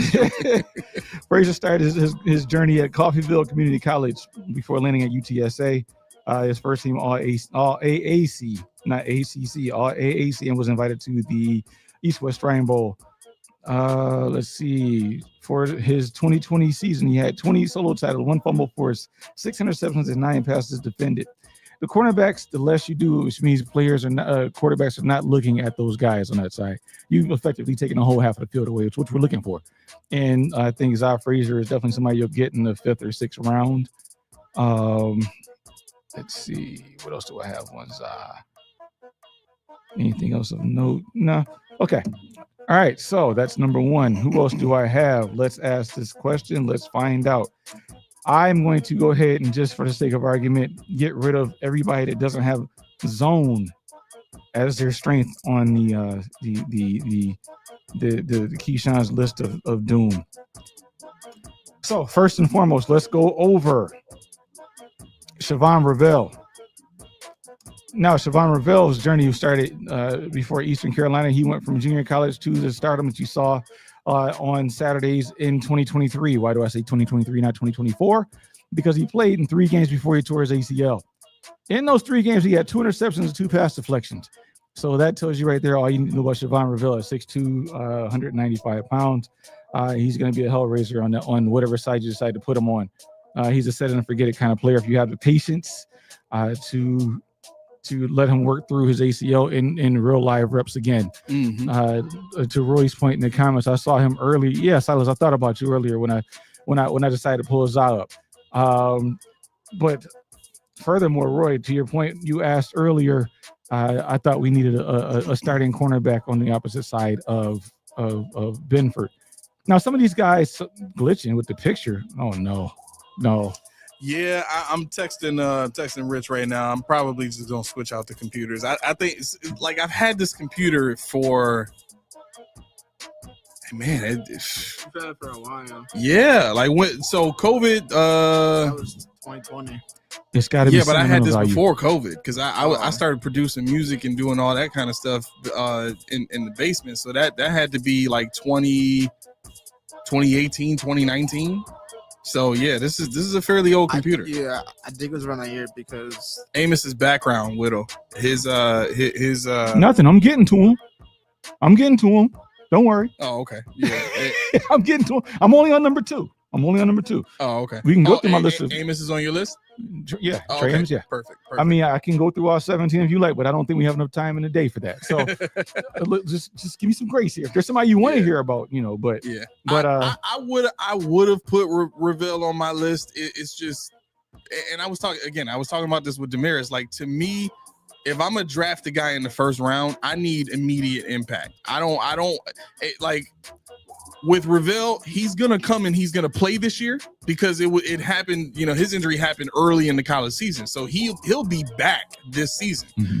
But I don't want to put that guy out there to learn in live bullets when he's not back to 100%. And I'm sorry, off an ACL, you need a year to get back into actual football shape. You know what I mean? Like, again, I'm not downing the guy. I wouldn't take that guy. That's part of the reason why I didn't put him on this list, because like I said, I like him and I agree with what Steve said. I think Steve said, where is he? I want to give him credit. He said Ravel was his number 2 right behind Will Johnson in terms of corners in the draft. Mm-hmm. I agree. You know what I mean? Just his athleticism, his size, his speed, all of that. It fits the bill. But if this dude is expected to come in year 1 and contribute, it's not going to be much. Imagine, just think back to what Trey White was coming off of ACL. That's what we're looking at. Might be a little bit better because this dude is a much better athlete than Trey White ever was, but still. Yeah, I mean, I get it, but at the same time, I don't really care. This kind of just get him on the team. This kind of player, I respect it. This kind of player, I need him. Yeah. I need that because what happens? Benjamin Morrison to me is a different ball game. He's a playmaker. He's had chronic injuries though. Well, he had an ACL, a hip, just that. Yeah. But his play style's a different ball game. He's only 6 feet, 185, 190. Oh, he's Christian Benford. Well, no, because he's a playmaker. He's a playmaker. But I didn't say it, bro. You did. I didn't say it. No, I mean, Siobhan Ravel, when you look at him, he's got the length of physicality. He's got athleticism to run a 4.4 after an ACL. Did the broad jump, vertical at 39 inches, 11 feet broad jump. He's ready. He's ready. I don't know why. I don't know when you take that down. I keep freaking thinking that my stuff is gone. I'm used to this being my system.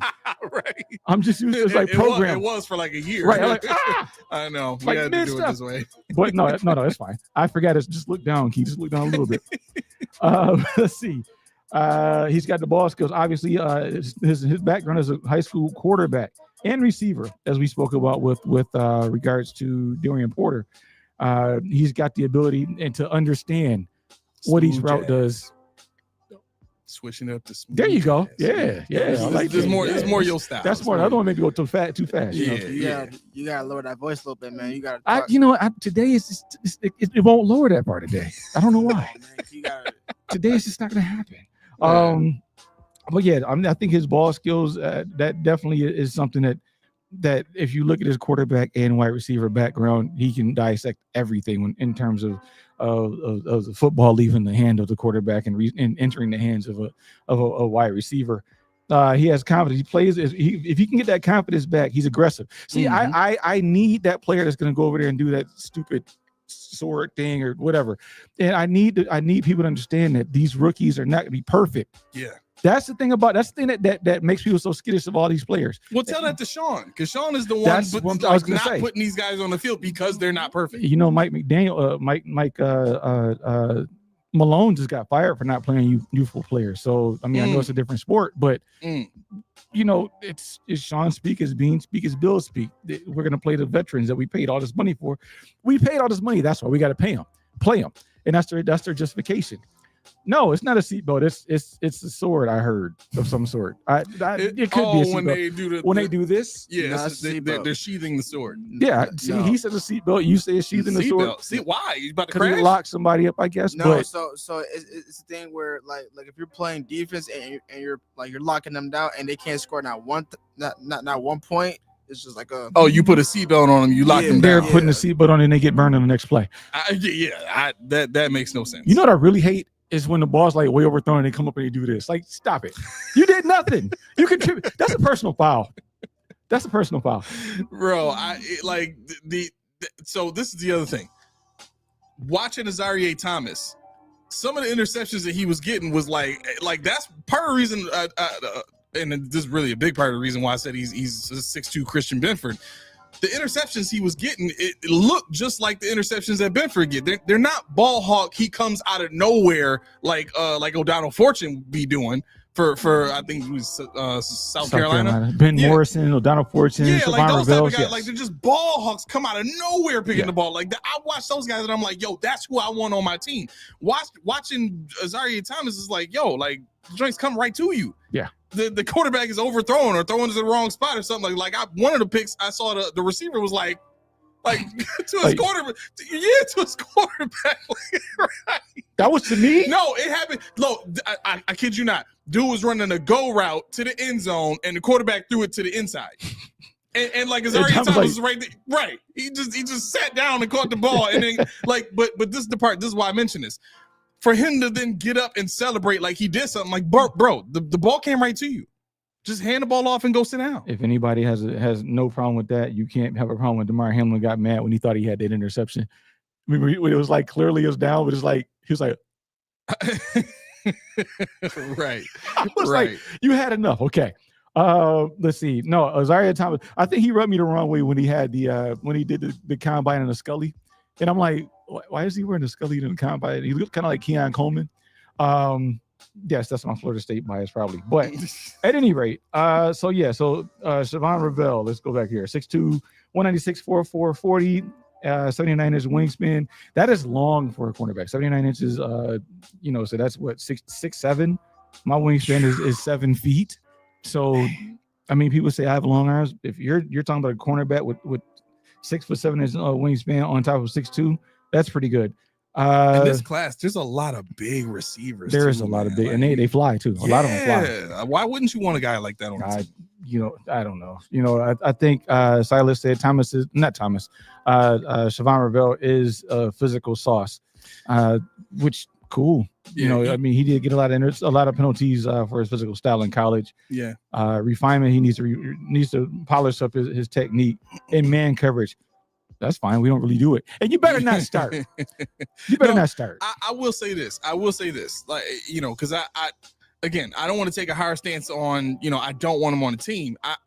What I said before was a reason why you wouldn't. Mhm. Why you would want him on the team is, look, you've already got Christian Benford. I can argue both sides. Technically, you've already got your number one corner.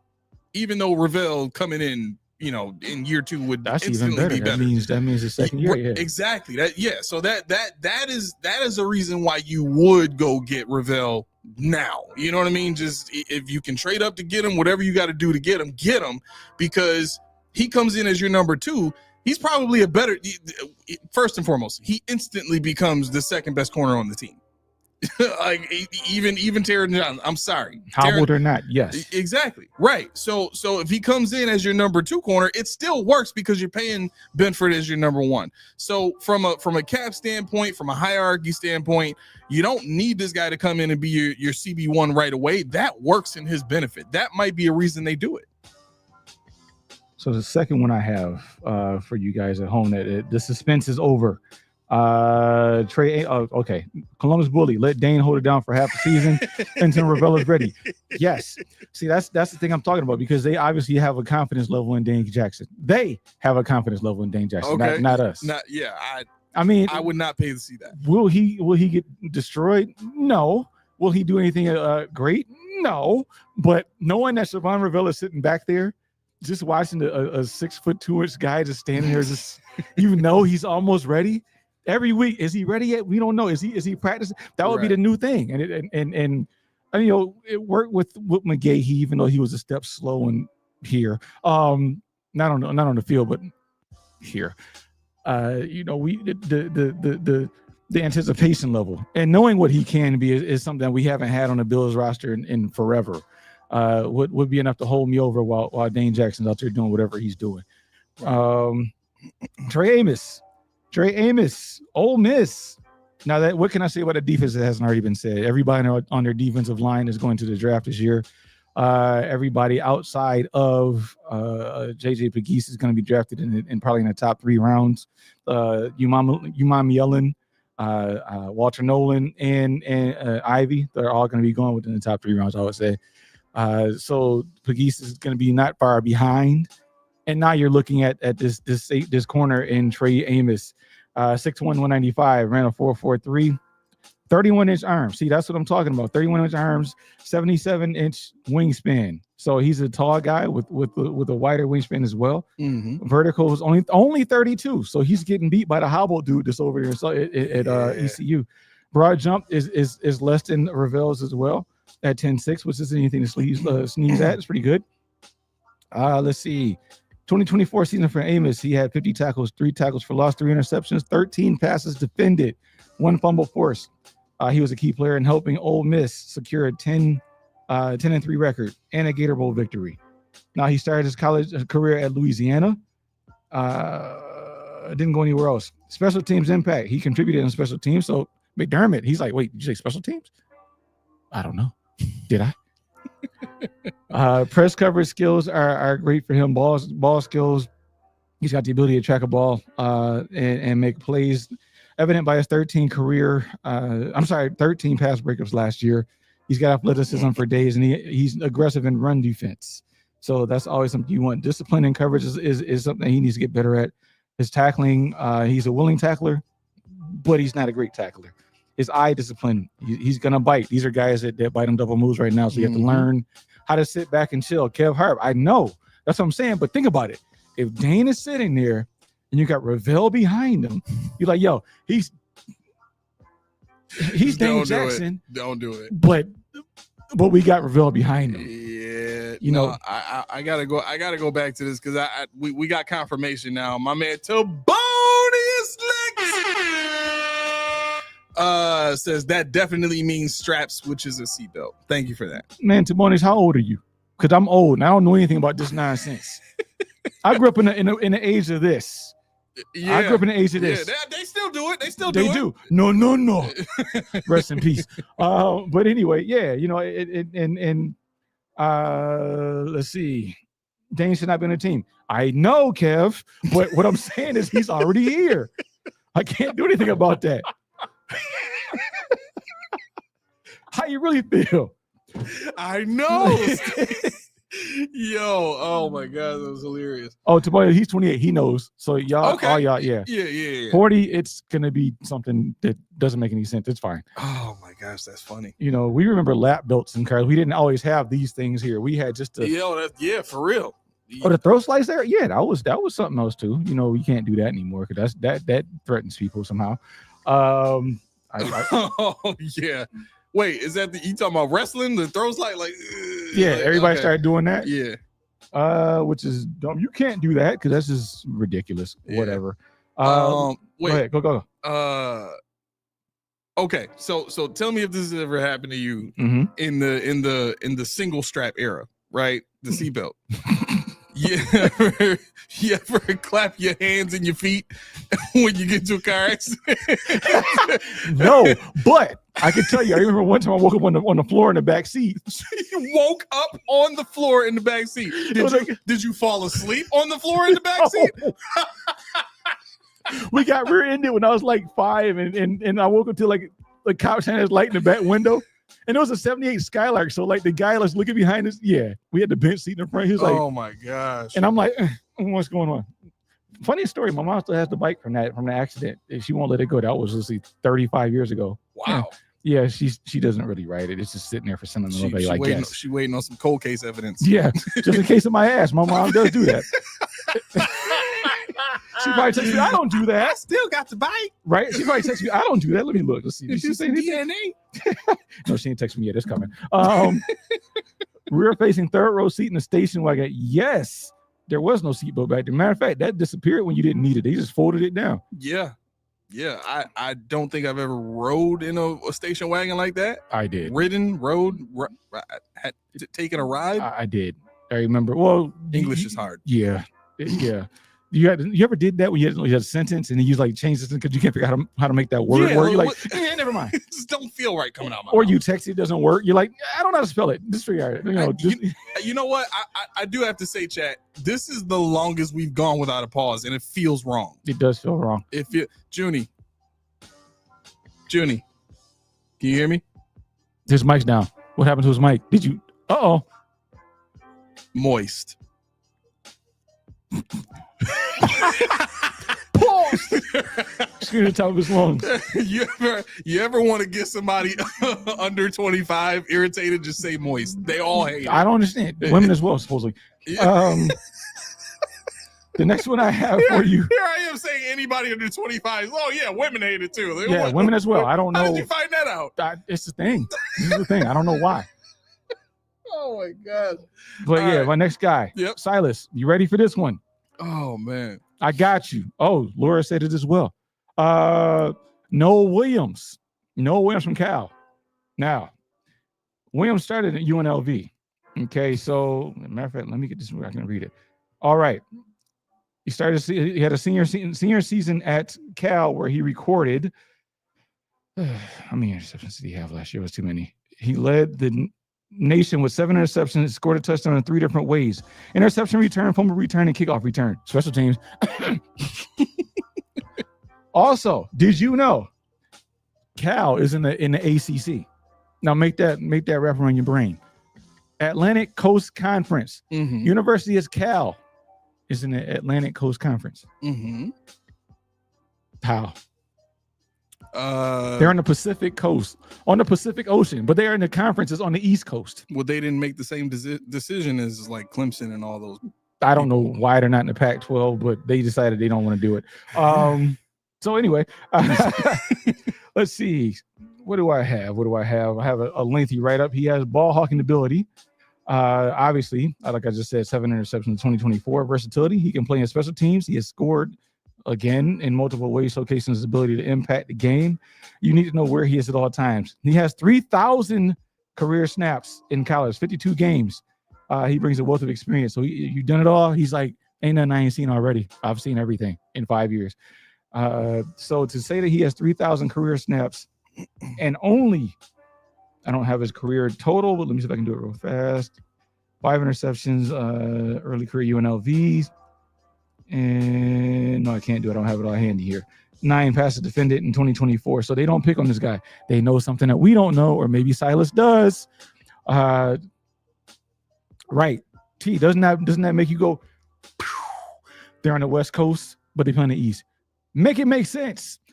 And UB's probably going to go to like the SEC and get cracked every time. So his weaknesses, obviously athletic testing, 4.5 40, doesn't compare to the higher echelon. Oh, he's back. The higher echelon. Yeah, I thought you did that. Muted him by accident. I thought you pushed the button. I thought it was a joke. I was like, oh snap, you're devious. I can't say pause. That's why you ain't heard it. Right. He's like, Yeah, I'm always trying to figure out what's going on. I'm like, yo, look at me. all I saw was. I'm like, I gotta see with aggression, man. Listen, that's just a testament to my good work with the soundproof glass and the soundproofing in the room. You can't hear him at all. yeah. You know, let's see. So Noah is not that great man coverage. Don't worry about it. Don't need it. Just keep with your system. Just get better ball hawks. If you get ball hawks, zone all day. I don't want any more of this soft coverage, all this nonsense. Don't do that. Just get some ball hawks. But you got to pay ball hawks. Yeah, you do. So they're gonna figure out how to do it. Nola's 6 feet 199. He's 4.5 40. He's got shorter arms, a 74-inch wingspan, 33-inch vertical, broad jump of 120 inches, so 10 feet, 19 on the bench. So believe it or not, he's not a great man coverage guy. Maybe he can press. I haven't really looked at his press reps. Silas kicking if you like. I know it's your guy anyway. Be non-biased.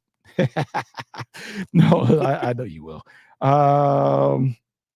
Let's see, who else do I have? I don't want to go over Benjamin Morrison, though. Donald Fortune, you did. Do I want to do Maxwell Hairston? I'll do it. Might as well. Yeah, I'll do it. Maxwell Hairston, he is. It's another ACL guy. Yes. 5'11, 183, 428, 31 inches on the arm length, 76-inch wingspan, 39.5-inch vertical, almost 11 feet on the broad, and 12 on the bench. So Hairston, I didn't hear a lot of before the draft combine. Hairston is a draft combine darling. I mean, people like him. They like him, but it's mostly because of the Underwear Olympics. You know, the majority of people. One, who's really watching Kentucky football? I'm not partial to Kentucky football, so it was hard to get through. He does have talent. I will say that. I mean, Stevie played Kentucky football, right? And after that, Andre Woodson or whatever. Yeah. Makes sense. Yeah, I think he was there with Stevie. He was his quarterback. Anyway, 2023, Hairston had a breakout year with 68 tackles, 5 interceptions, 2 for touchdowns, and 6 passes defensed. He earned second team all SEC honors, limited to 7 games in 2024 due to a shoulder injury, but managed 19 tackles, 1 interception, and 4 passes defense. He maintained his ball hawk reputation with a total of 3 pick sixes. Special teams impact.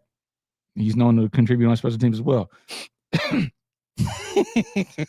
don't know. Something's getting in my throat. Something's happening. I just need some Reed's tea. Anyway, He's got the elite speed at 4.28. He's got ball skills for years. He's one of those guys that plants in goals and can make something out of nothing when it comes to making plays on the ball in a short game. He's got making. I mean, you did. He's trying so hard. Yeah, but just go ahead and say it, Junie. Football contact. There you go. It's not because you said in football context. It ain't no pause. That was. That's your own bylaws. That was a pause, bro. No, it says making plays on the ball in short coverage. Now, see, this is where I go. Like anytime, like all of these guys that you put on your list, aside from the most recent dude, are like the fastest corners in the class. Like these guys ain't getting drafted by the Bills. No Wilson, no Williams is the one that I'm thinking. And also, I think they do have a outside side of Trey Amos. I mean, he's not one of the faster guys. He's okay. Yeah, but he's got the background issues. They're not gonna draft him. There's coming out a lot of people coming out with this stuff now. I get it. But the Bill, like anything like that, anything that we've seen like that, where players having like some real background issues, they don't end up here. I mean, Maxwell Hairston, I'm not set on, But you did 5, so I'm just doing 5 more. Hey, you know. 5 more than you. Okay, can I do Kobe Bryant? Can I do him? Yeah. Okay.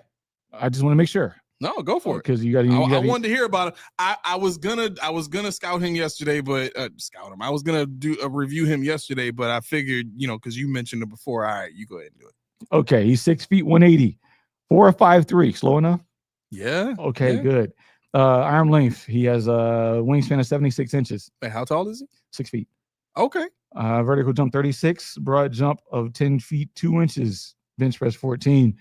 Weaknesses: run support, needs to improve his tackling consistency. Man coverage, don't care about it.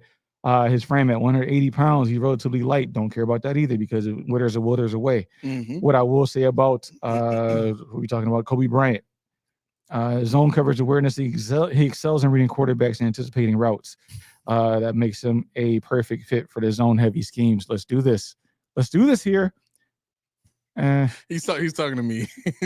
Oh, So I don't think Kobe Bryant wants you to do it. Probably not. Probably not. Elite ball production. He has 13 career interceptions and 22 pass breakups. So that tells you right there, this guy is not going to allow easy catches. He's feisty. He's got the swagger and competitiveness. He's going to do the seatbelt wherever he can. He might get up and do this when he did nothing at all. I don't know. I don't care if he's on my team, as long as you don't get burned the next play. Like I said, he has playmaking ability of not many other. 2023, he had 48 tackles, 3 interceptions, 8 passes defense, 1 scoop and score touchdown versus BYU. 2024, he had a standout year with 5 interceptions. Where's my music? I ran out of music again. That particular beat is 3 minutes. We'll make it happen again. Okay. I thought you might feel better without it, but man, re-up it. You really in the smooth jazz culture, bro. You gotta have a smooth jazz. I see.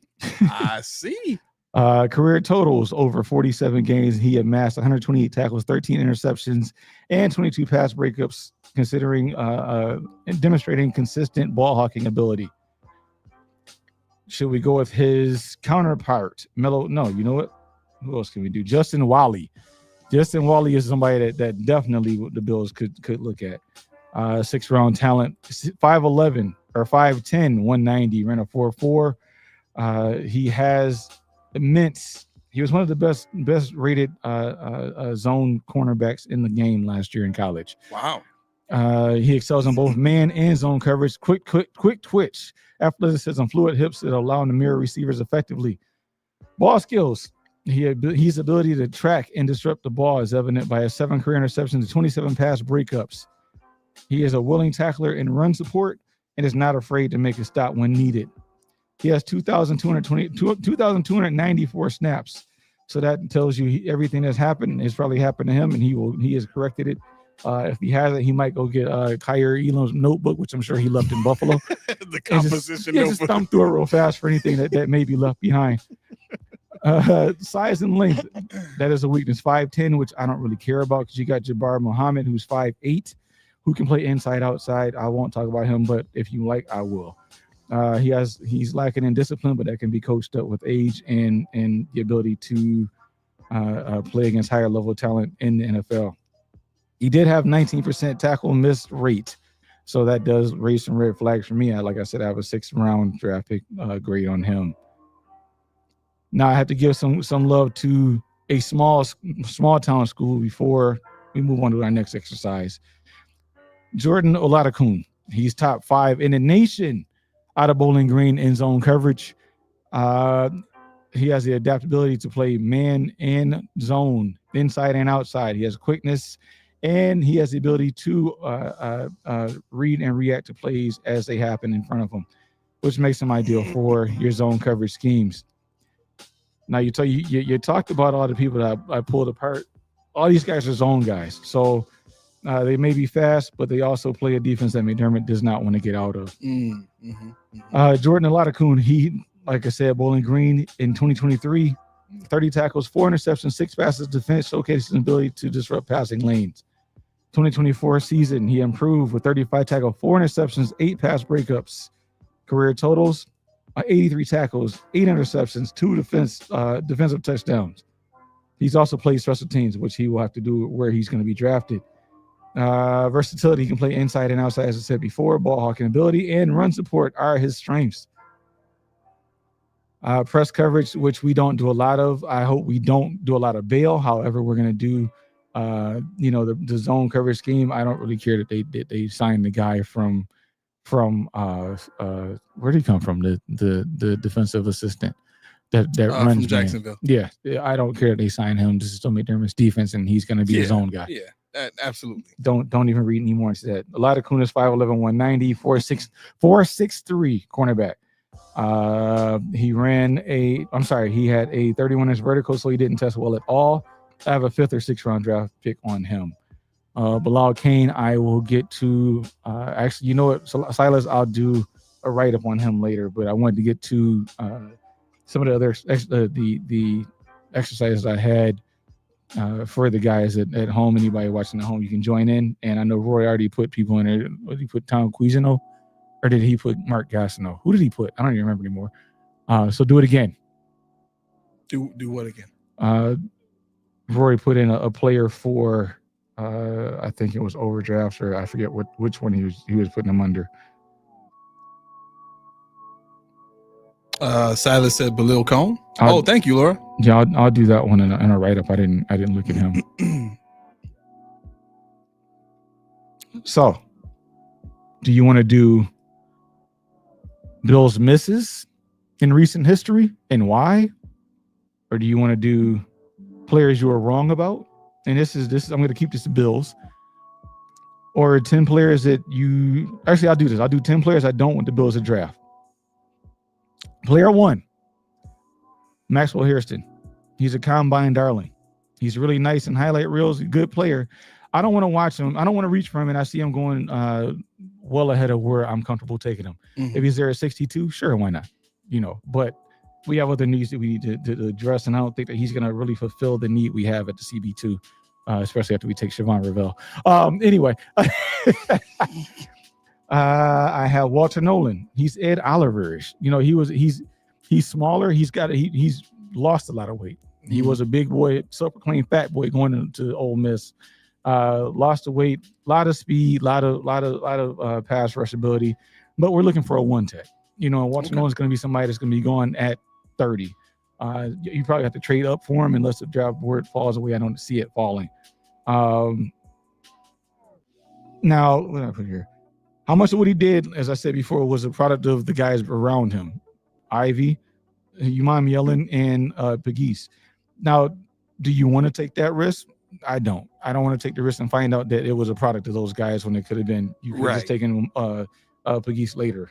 Yeah, that's really why it's so important to know what you're looking at when you're scouting these guys in terms of the scheme. Right. Who else? Like the difference between Mason Graham and Kenneth Grant. Mm-hmm. Like we watched the video, we know what type of monster Mason Graham is, and now we kind of understand Kenneth Grant benefited a lot from playing next to him.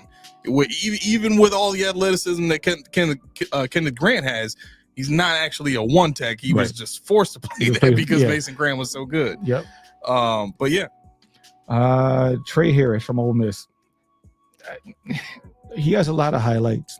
Deep ball. He kind of reminds me of Gabe Davis, how we used him.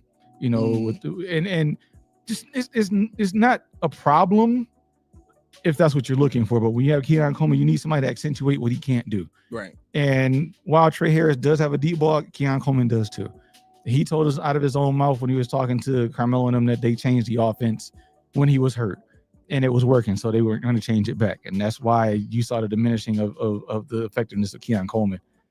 Trey Harris, I don't want another big body, limited production guy. I want somebody that can do work in the quantity. A lot of underneath stuff. I want somebody that can run a route tree better than what Trey Harris and Keon Coleman can do.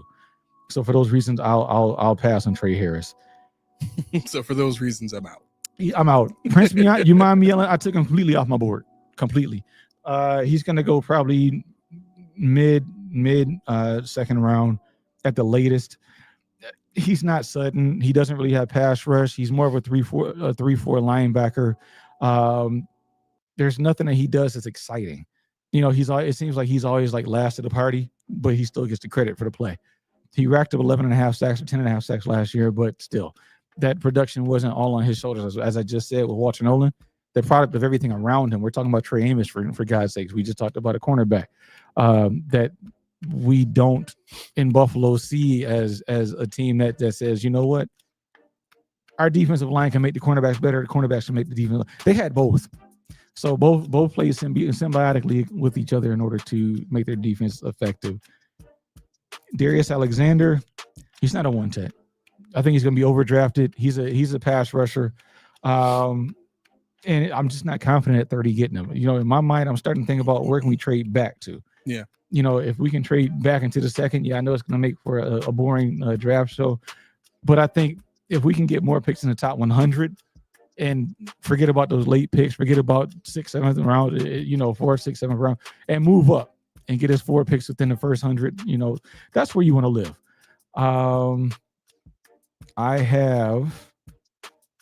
This is where people are going to hate me. Derek Harmon. Derek Harmon is somebody I don't want because where you have to draft him. He's not a one tech. He's an excellent pass rusher. He's an excellent guy, but to typecast him as a run defender is questionable with the fact that he missed 29% of his tackles last year. He's a 19.6% tackle misser, if you will, for his career, and he's not a two gapper. I just need a two gapper. He's talented, but he's not what I need at that position. Ayamanor, he's a big body guy. I didn't see him do anything exquisitely. He reminds me of what they're asking Keon Coleman to do. And if they draft him, it would kind of be another slight at Keon Coleman, which we're trying to build him up and not break him down. Jack Sawyer is one. Are they though? Are they really? They're not. Are they trying to? They had hard and honest conversations with him, and whatever. Who's the best fit for that big fatty one tech? Best fit for big fatty one tech. He's not going to be big and fatty as a one tech, but he would be. Yeah, we know. Go ahead. No. It's not a pause. It's just how you like big fatty. Why you call him a fatty, bro? Is it well, that's what Roy said. Roy, he's coming at you again. I don't know what your beef is. No, it's just like it's just funny how you said it. I guess fatty, like bro. Spin is well. Roy said fatty. That's me. It's him. I'm trying to. At Roy, not you. Oh, I got you. I just had a little situation. No. Self-conscious anybody? Spin's trying to get me here. He said Harmon misses tackles like Cook misses blocks. I don't think so. But anyway, so I think Silas, if you're looking at Tyleik Williams as your big fatty one tech, yeah. But I think I would take CJ West later. I would take Alfred Collins is more of a 3 tech, but even your guy Jordan Phillips. Phillips. There's a guy actually. Silas, help me out. What is the Oklahoma State defensive tackle's name? He's going to go undrafted, or late round. He's a menace to society. Just nasty. I got to look him up. What school? Oklahoma State. Oh, I think he wears like number 10. He's got these. He's scary. I'm gonna look right now. Okay. Yeah. Jack Sawyer. He's gonna go way too high. Jack Sawyer is a blue collar guy. Buffalo DNA through and through. Nothing marketable. Nothing flashy. No twitch. He's just gonna will himself to the victory every time. Now this is another guy. Are we talking about Tyleik Williams? We're talking about Cody Simon. We're talking about the safeties. You're talking about a collective of players around Jack Sawyer that make him great. I think he's going to be somebody. Alan Bowman. What numbers you wear? 7. I don't think so. Oh no, I'm sorry. That's the QB. He should be number 10, I think. Yeah. Hold on. Yep. But yeah. So Jack Sawyer, I don't want to hear that name on at all. I don't want to hear that name on at all. Jeez. Not in Buffalo. Okay, why? So like any specific reason why, or? Well, yeah, because he's a blue collar guy. He doesn't have the twitchy traits. He's not a good pass rusher. He's just kind of a product of everything around him. He's a try-hard guy who's gonna be, at the point of attack when he can get there. Is it the Samoan looking dude? No, he's a black dude. No. I'll find it later. Well, they got that. I'm looking at the roster right now. They don't line this up the right way. It's all crazy. No, it's all good. He's gonna be a late round draft pick. I'll find it later. Oh, here we go. Jersey. And yep. Okay. And my last pick. Yes, Silas. That I think you agree. Then he's not on your board. You don't want to hear it. My last pick would be Tension Builds. Landon Jackson. Please, no, Landon Jackson. People love him, but he's a big body, but he's got to learn his pass rush moves. He's got to learn so much. He went to college at very small. I think it's like 220 pounds when he went to college, 6'7", 220. There's highlight footage of him working on his pass rush moves as a freshman, sophomore. Now he balloons to 280 and whatever. I have Greg Rousseau. Give me somebody a little more polished on the other side to help him out. I don't need Landon Jackson. I don't have the time to develop in the way he would need in order to get what we need done right away. Look, Silas said the Bills draft Sawyer Beanwell on my TV. Yeah. I mean, look, the reason that I don't get into guys that I would like to see on the team anymore is I'm so jaded. I'm tired of watching all these drafts and wishing that, the Bills had got a guy that I like, that I know is good, and that I've seen go to another team and end up being good, and they justify it in some way. Well, we really like this guy. We had tape on him, and we thought he would become this. It's like, so what? Like, right. When are you gonna realize how often you've been wrong about that? Yeah, I mean, the thing about it is, if you're a team that takes a swing and a miss, I'm good with it. But there should be a reason why you're taking a swing and a miss. If it's Ravel, we'll say, if you take a swing on Ravel, who's going to get mad at you? Of course. Because it's like the traits were there, it just didn't pan out. And the Bills can't be afraid of it not panning out. They keep going safe because they don't want the boomer bust. They want to live right in the middle. Yep. We know we're not going to get this, but we know we're not going to get this. Kaiir Elam was probably the only one where they just were sure they weren't going to get the bottom rung, and Kaiir just didn't work, but it was there. It tells you was there. He can't play zone. You run zone. That shit told you right there. All you need to know. Yep. He's not the guy for you. Let's see. Where do I want to go? So, okay. Oh, Jalen Tucker? Is that D tackle? 6 foot 270? That might be him. It may be him. He's the 3-tech dude? No, Aiden Kelly? Because he's not a big dude. What number does he wear? I think he wears like 10 or something like that. 10. No. Hold on. There's a Iman Oates. He wears a 99. Nah, no 10s, bro. Okay, maybe it was one of those special deals. You know how certain teams wear certain numbers, like UB wears Cale Smith. There it is. Cale Smith? I think it's Cale Smith. That sounds right. Oh, that sounds right. Let me look at him real quick.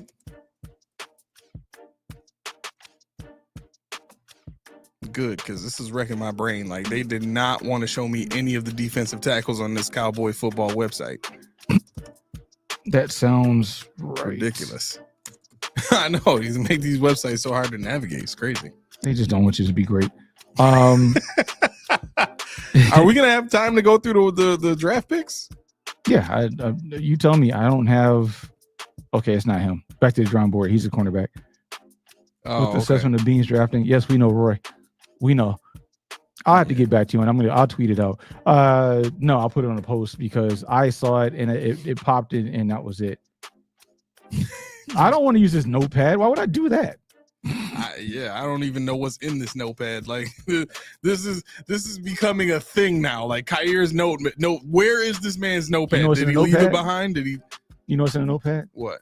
He kept drawing that S. You know where you put like the 4 lines and then they make the connected and it S. The chain. Yeah. Yep. There's a bunch of those in the corners of the page and all over. Yep. Yeah, that's what he did. That's what he did. Probably right. And Sean looked at that and he was like, He's like, Draft him right now. right. He's like, that S is for Sean. Draft him. Bing. Go get him. Go get that Go guy. get him. Go get that guy. Bing's like, what round is this? First? That's us, Sean. Don't worry about the scouts. It's us. We got this. What up, Tommy? So let's see. Bills not all time. Bills misses in recent history. I'll say recent, but you guys can say whatever you want, and I'll explain why these guys are misses to me. Keon Coleman. Now, not because he did anything wrong on the field, Okay. but because what you couldn't get because of Keon Coleman. The $3 sign, 2005. 2000. No, it wasn't 2005. It had to be before that because I think I was still in high school when they were drawing that thing. The $3 sign. No, yeah, that's what it was. That's what it was. But that was before. Basically. It was before 2005 though. T-Bone is young. well before that. Yeah. Yeah, he's definitely. young. He doesn't know anything before 2005. Yeah. So wait, you're just doing 2024 right now? No, I'm just Oh. gonna. This is recent. I'm just gonna go through the last ones that are. The reason why I only want to do these because I don't want to say Aaron Maven over Iraq because that has nothing to do with the team as it's constructed today. Okay. But if you guys want to put anybody in there, you can put anybody you want in there. I got Keon Coleman because all this hubbub about a defensive tackle could have been avoided had you went and stayed. Had you went and got your guy, Devondre Sweat, or Braden Fisk. Braden Fisk from the Rams. He's got what? He had a 8.5 sack season. He's a penetrating defensive tackle who is strong enough at the point to give you what you need in run defense. But now we're looking at another. You actually could have got away with doing a 3-tech, 2-3 techs if you really wanted to, because of the way Fisk plays against the run. Mm-hmm. But you got Keon Coleman, and now we're talking about drafting another wide receiver. What is this guy? Nobody knows. I think, like I said, it would have freed up the attention towards a wide receiver this year, a defensive end this year, and we wouldn't have to worry about Kenneth Grant and all those guys that we're talking about. Where's Stefanov right now? I think Greg Rousseau was another one where you could have said, because you got Jason Owe. Owe had 2 less sacks in his career in a rotation. What do we know about the Bills? They like to rotate, and this guy would allow you to do what you like and gave you the production that you needed. Yeah. Also Javon Holland was drafted behind Greg Rousseau in college. Javon Holland was a cover guy. He was somebody with the makings of a safety that we could have in the backfield for years to come. Now that we let Poyer and Hyde get away with that, is that foresight? Should we have said, you know what? These guys are getting older. They've given us all they can give us. It's time to let them have their swan song. It's time to right off into the sunset. Instead, what do? We chase Poyer again for another year. And then we had Hyde again. Everybody's like, oh, man, is he going to play? Is he not going to play? Who cares? Last year, who cared if Hyde played? He should have been on the team, did what he did. We had to worry about DeMar Hamlin. We shouldn't have to worry about Taylor Rapp. We shouldn't have to worry about Cole Bishop. He could have been there, but it wouldn't have been as much of a rush had you had somebody like Javon Holland. Boogie Basham. Now, I wasn't a fan of him at Wake Forest. Didn't they try to make him? They wouldn't. It's fine, Silas. You can disagree, but the point is, you could have had somebody in a rotation that was pretty much gave you the same production what you're looking for. Pass rush. We had Epinesa already. You drafted Basham already, so you could have went and got yourself a pass rusher, 6'5", 6'6". Had the bend that we need. Had the length we needed. And I'm not saying Groot's not better, but I'm saying with the way his team is constructed. What do the stats say? Who's got more production? Rousseau has 2 more sacks in a way. In like his career. To date? In his career. And Rousseau, remind you, That's Rousseau tough. played. Yeah, He played. And always been playing in the 3-4. He's playing a 3-4. And he played in a rotation. Yeah, he ain't had the full-time snaps like Rousseau. Right. So the ability to get after the quarterback and let Epinesa play his natural position. You drafted a guy to replace a guy you drafted the year before, basically, before you really saw what he did. After you told him to lose weight, he lost too much weight. You could have left him at 280. They did too much body composition knick-knacking around, and that screwed him. Yep. I hope so. I hope they do draft Dante Thornton. That'd be a nice 5th-round pick, 4th-round pick. He really had growth because of lack of strength. Yeah, he's not a home run. He definitely was a home run. He was what you made him. Rousseau fits a position of need. Who does? Rousseau. Yeah. At left end, he's the old school left end. He's the guy that that fulfills what you wanted back in the old days. If you had a bendy brush on the other side, I'd like to hear the Bills and the words "new age" in the same sentence, like just a couple times in my life. well, the stadium said "new era," and then they got rid of that. Not the same. It's not the same. Like you just said Rousseau, old school, Throwback. old Yep. age throwback. Mhm. Like we tend to get a lot of these guys that are, old school type of traditional type of, old age type of, like what the closest that we got to really doing something new age was putting these linebackers putting these safeties out of position at linebacker. That's the closest thing we got to new age. But guess what? That whole passing era is on the way out now. Hold on, Tommy. Hold that thought. Hold the thought. But yeah, and we just gave the bag to a linebacker that's built for that era, and it's on the way out. Mm-hmm. We're getting to the age where the Dorian Williams of the world are now about to start being the guys on defense. You know what I'm saying? With all these short passing plays and stuff like that, linebackers don't need to move like that very much anymore. Right. And not saying that you can, easily get slower guys out there, but that's just, you gotta, one of the reasons why you want to make sure you get well-rounded players or get as many great athletes on the field as you possibly can is you want to make sure you're getting guys on the field that are versatile year in and year out. You know what I'm saying? You don't get a guy that does one job great and all right, I'm gonna put you in my defense and you just focus on this one job. Mm-hmm. The idea of the 111th is part of the issue when it comes to our defense. You got a lot of guys that I'm gonna just do my singular job. Mm-hmm. I'm not great at anything else. If you ask me to do anything outside of my role, I'm in trouble. So teams come in and they play offense against our defense and they put these guys in conflict and force them to do stuff they can't do. And all of a sudden this defense that was supposed to be good and conceptually was good and schematically is good is no longer looking very good. Right. And that's what happens in the playoffs. You get to that stage where these teams know how to put your players in conflict and they don't know how to handle it because they can't. Yeah. And it's not that they're bad. It's that they're being asked to do things that they're not good at. Yep. You want Greg Rousseau to be your best pass rusher. Guess what? He's not good at that. Right. He's good at everything else. Yeah. Just not that. And I'm fine with that. Right. You got to find somebody. And that's why Landon Jackson didn't make zero sense to me. You mind me yelling makes zero sense to me.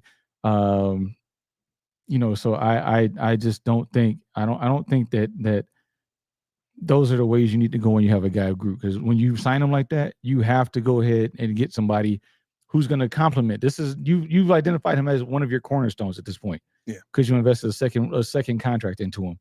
But to Silas, I believe, and Tommy, or maybe it was Roy. I'm not sure who. Nah, it's not a huge deal. You know who you are. The last one is Cody Ford. Oh, yeah, I was gonna say him. Cody Ford. I'm by no means am I an offensive line guru at all. But when I tell you I fell in love with Dalton Risner out of Kansas State that year, I said, "Oh," and he's still a good tackle. He's still. They talked about his short arms. They talked about the way he could move, center, guard. He could do it all. Yep. And I'm like, sign me up. We need this. We need this. We want to move. We want to be faster. We want to be, new age. Let's do this thing. Yep. And then you take Cody Ford. You trade it up for Cody Ford. And I said, he's huge and he doesn't move well. And so when they got O'Cyrus Torrence, even though I wanted him in the second round last year, I mocked him to the Bills last year. I was like, oh Lord, they're gonna make him a Cody Ford because he can't move. Yeah. But Cromer figured it out. So I'm okay with that. Yeah, my the only guy I would add to that list, this is probably very obvious, but Matt Araiza. I understand it was a 6th round pick, but you're supposed to be very good at late round picks, and that was a year where you took 2 corners. I'm sorry, no, I got that wrong. You took 2 corners in that draft, and at the time, you still needed a receiver. Mm-hmm.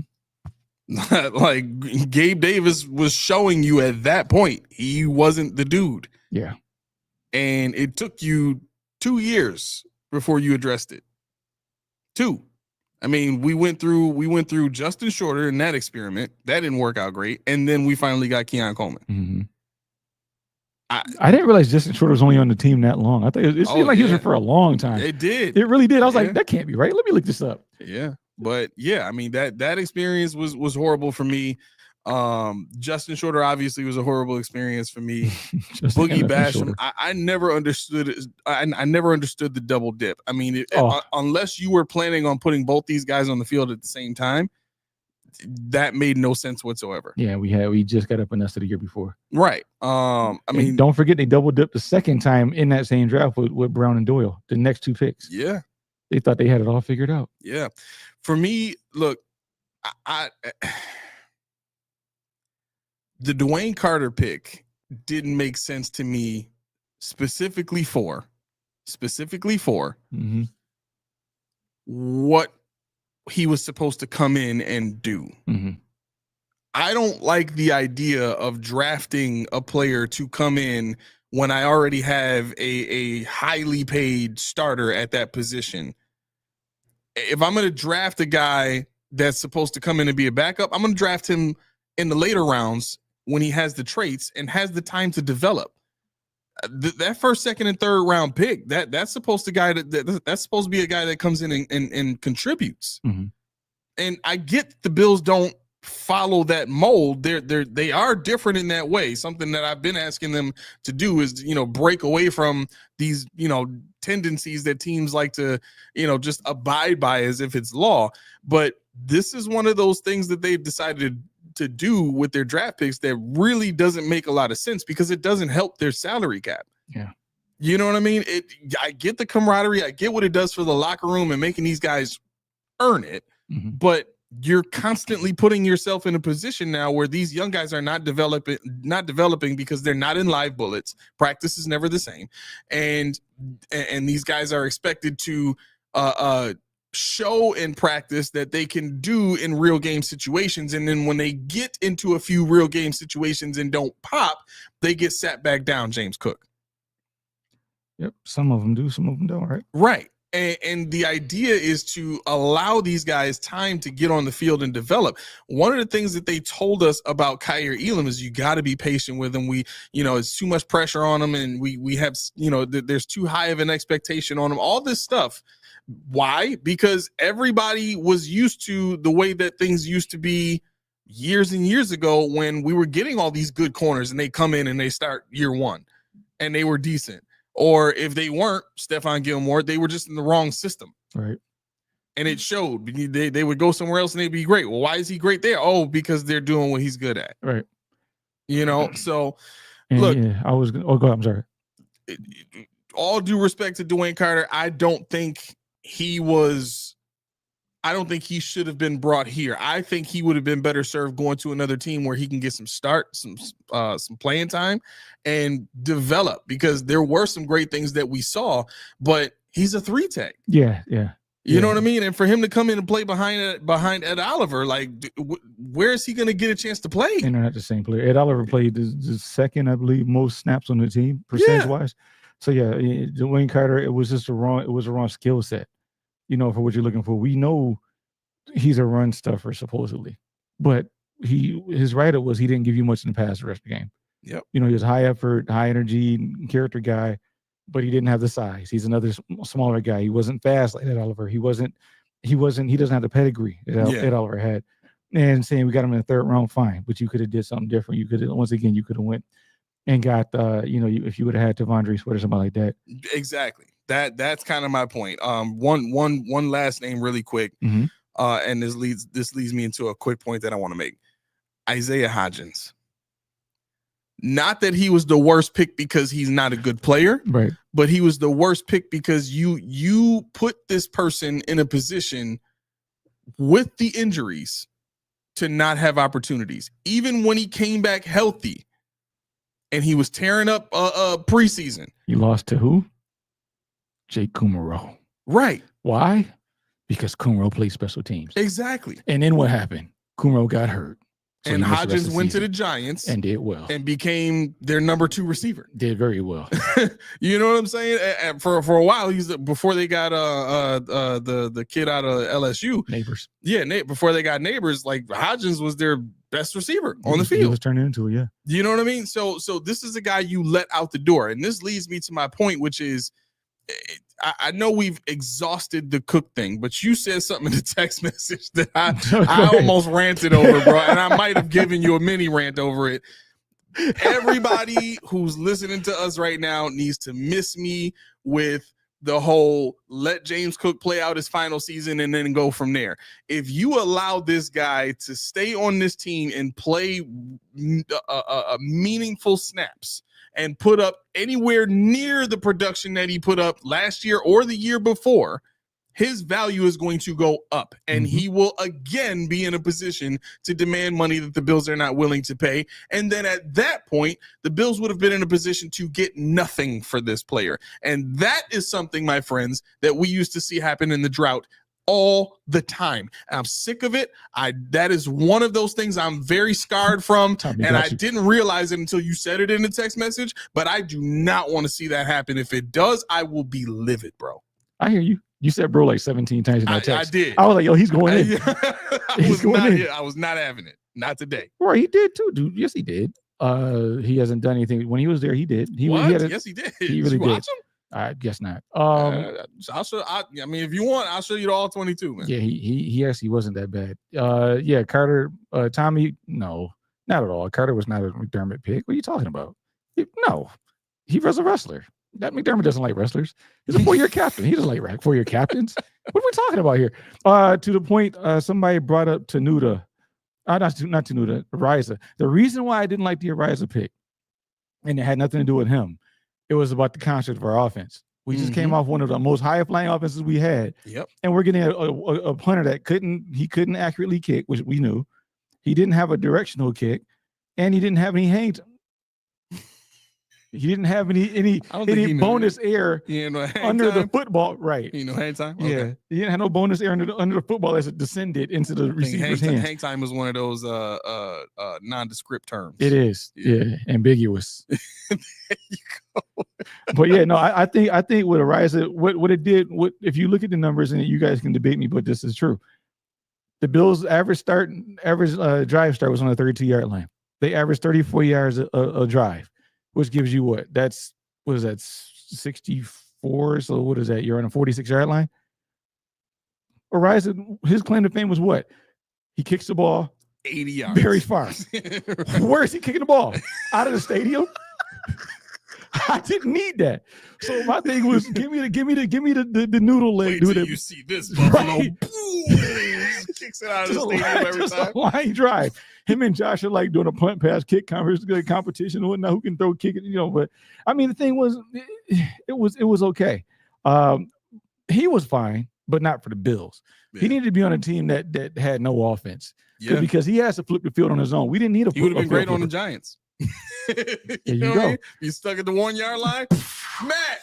Come on, bro. Bring the golden toe. Right. I need it from here, way down there. I got you, coach. I'll kick the coverage and everything. Could you see that? The return man is lined up under the goalpost. He's like, the Giants punt from the 1-yard line. Oh, what's this? Their returner is under the goalpost. He's in the tunnel. Why is he backing up even further? He's not even on the field. What is he doing? He's Chick Hearns, but he's playing. He's in the goalpost to get the Canadian football running start. They give the kick returner a net, right? It's a big long stick with a net. Like, bro, you have no chance of catching the ball. You might as well just try to yoink it out of the air. And to your point, bad with a punter is important. It is important. Field position. That's my point. Yeah. When you're kicking at 8, when you're averaging 50 yards a punt, you're averaging. Let me see what he averaged in college. He averaged 51 yards an average. His net was 44.6. Long of 86 yards in college. Average time of ball in the air before a touch, 3.8. That means he's kicking line drives. Yeah. That is not a field position punter. I mean, it's exciting that he can kick the ball way the hell down there, and then you have to run way the hell back. But what do they always say? You don't want to outkick your coverage. When you get on Madden, you crank it. Go ahead, play Madden. Crank that bad boy up to 99 kick power and kick a line drive. See how bad it looks. Yeah. Because your coverage is not going to be anywhere in sight, and you're going to get Not at all. destroyed. Yep, exactly. And yeah, Serious question from Laura real quick. She says, I don't know. All the reports say Cook and the Bills aren't budging. If it hasn't been done by now, what are the chances?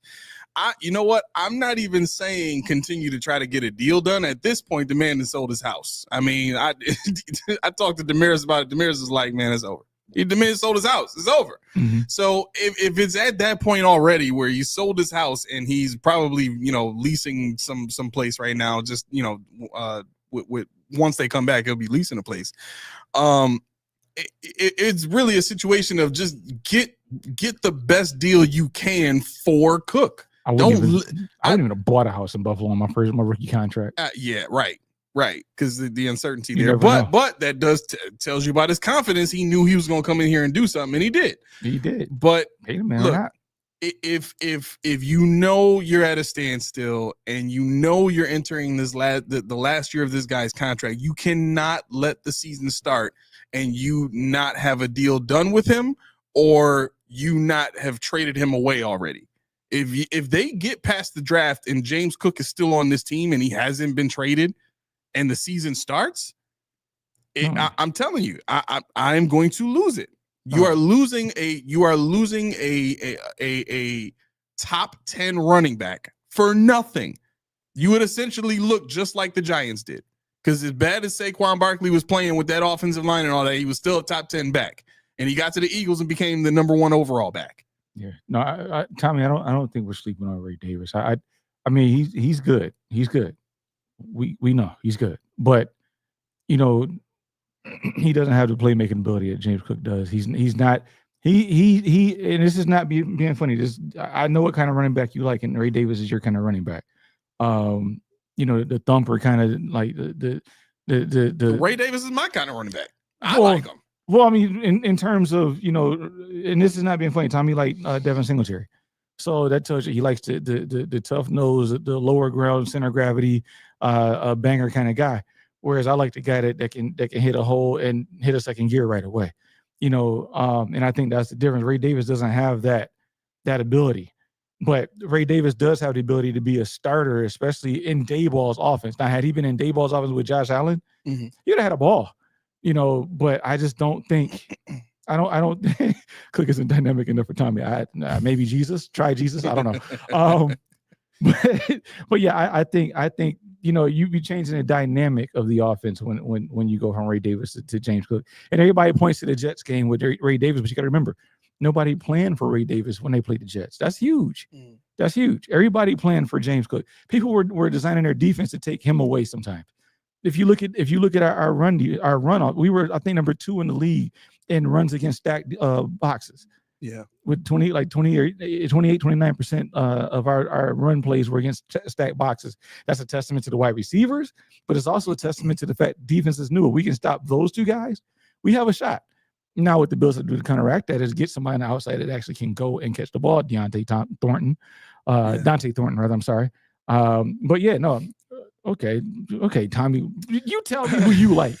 You tell me who you like. He likes. He likes Devin Singletary. Well, he said he prefers a bigger back. Do you like Jerome Bettis? I don't see how. He likes Jerome Bettis. He wears the Devin his little character on the thumbnail. Yeah, he wears a 26 jersey. He changed that for me. No, I'm joking. Maybe, I don't know. I am going to do this study, Laura.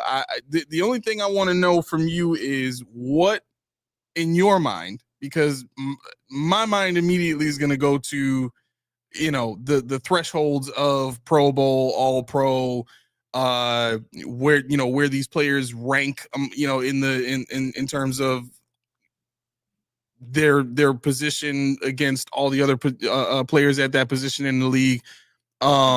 What's your threshold in terms of good versus bad? How are you judging that? How are you seeing that? Because it's a very interesting question. She says, is there any reporting on how Bean compares in draft success to other teams based on player performance? The reports I see are all over the place, seeing how that can take years to flesh out. That's why I go to accolades. Like for me, if a player is ranked at a certain place amongst his peers higher than most, that has nothing to do with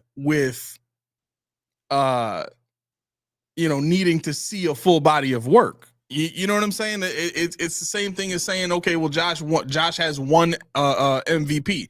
Does that mean that he's only been good 1 year? No, he's been good a bunch of years. But if you're talking about top level success, then there's got to be there has to be some threshold. There has to be some measuring stick that we use to compare these guys one to another. So I have something for you. I can tell you in terms of all pros, the Bills have drafted 2, Milano and I think it was Trey White. You said, yeah, Trey White. Those are the only 2 first-team all pros that we drafted. San Francisco has 9. 2 would bring the Bills in a tie for 17th.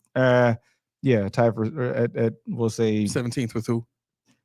The Giants, Carolina, Arizona, and the Chargers. Oh, Chargers just started getting good. We're only better than Oklahoma, only better than Oakland, Seattle, Jacksonville, Cincy, Houston, the Rams, Raiders, and other teams that don't have any.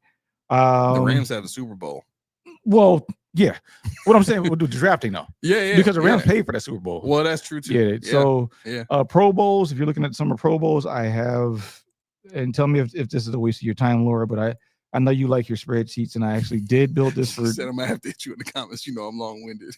That's all right. That's why we have the inner. What is the inner circle? What was it called? The immediate family. Immediate family. Did you hit us up there? Yeah. Hop in the Discord. Hop in the Discord. We in there. I'll be there for a little bit. Pro Bowl seasons that the Bills have drafted since 2017-19.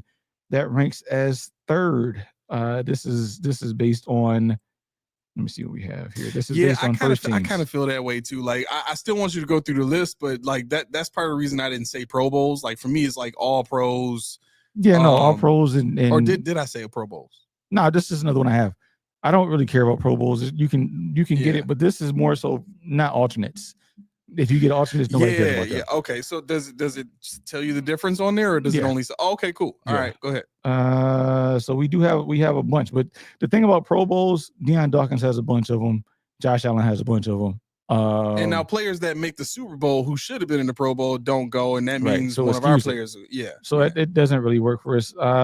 Some of the starting seasons for draft where we start before they leave. Let's see who we have. Deion Dawkins, 8 starting seasons, 7 starting seasons for Josh. Dawson Knox, Tyron Johnson. So starting seasons, they have 100 because they retained the guys that they retained. But the funny fact about this is somebody came at me for saying that the Bills took, I think I texted you. I did on X. Somebody said that, what they say, everybody but Josh Allen signed a hometown discount with the Bills. Yeah. I mean, why do you think that happens? It's because they're not top 10 at their position. Right. I mean, Christian Benford is the closest thing to it. And, his contract is probably the best, most reflective one of the numbers he's put up, because Greg Rousseau's contract doesn't reflect his numbers at all. His number is he needs to call whoever's got the biggest defensive end contract in the league right now and take them out to dinner for like a month straight. Production according to perceived production. I could work on that. I could try to work on that. That sounds interesting. Perceived production at time of draft. How would you know the perceived production? I'll figure it out. I'll figure it out. I guess based on where they're drafted, what round they're drafted, who was I can try to get some Silas. Exactly. That's another hometown. That's what we're saying. He's a hometown discount as well. Yeah. Right after Stingley signed 30. I don't think that's why he was saying that though.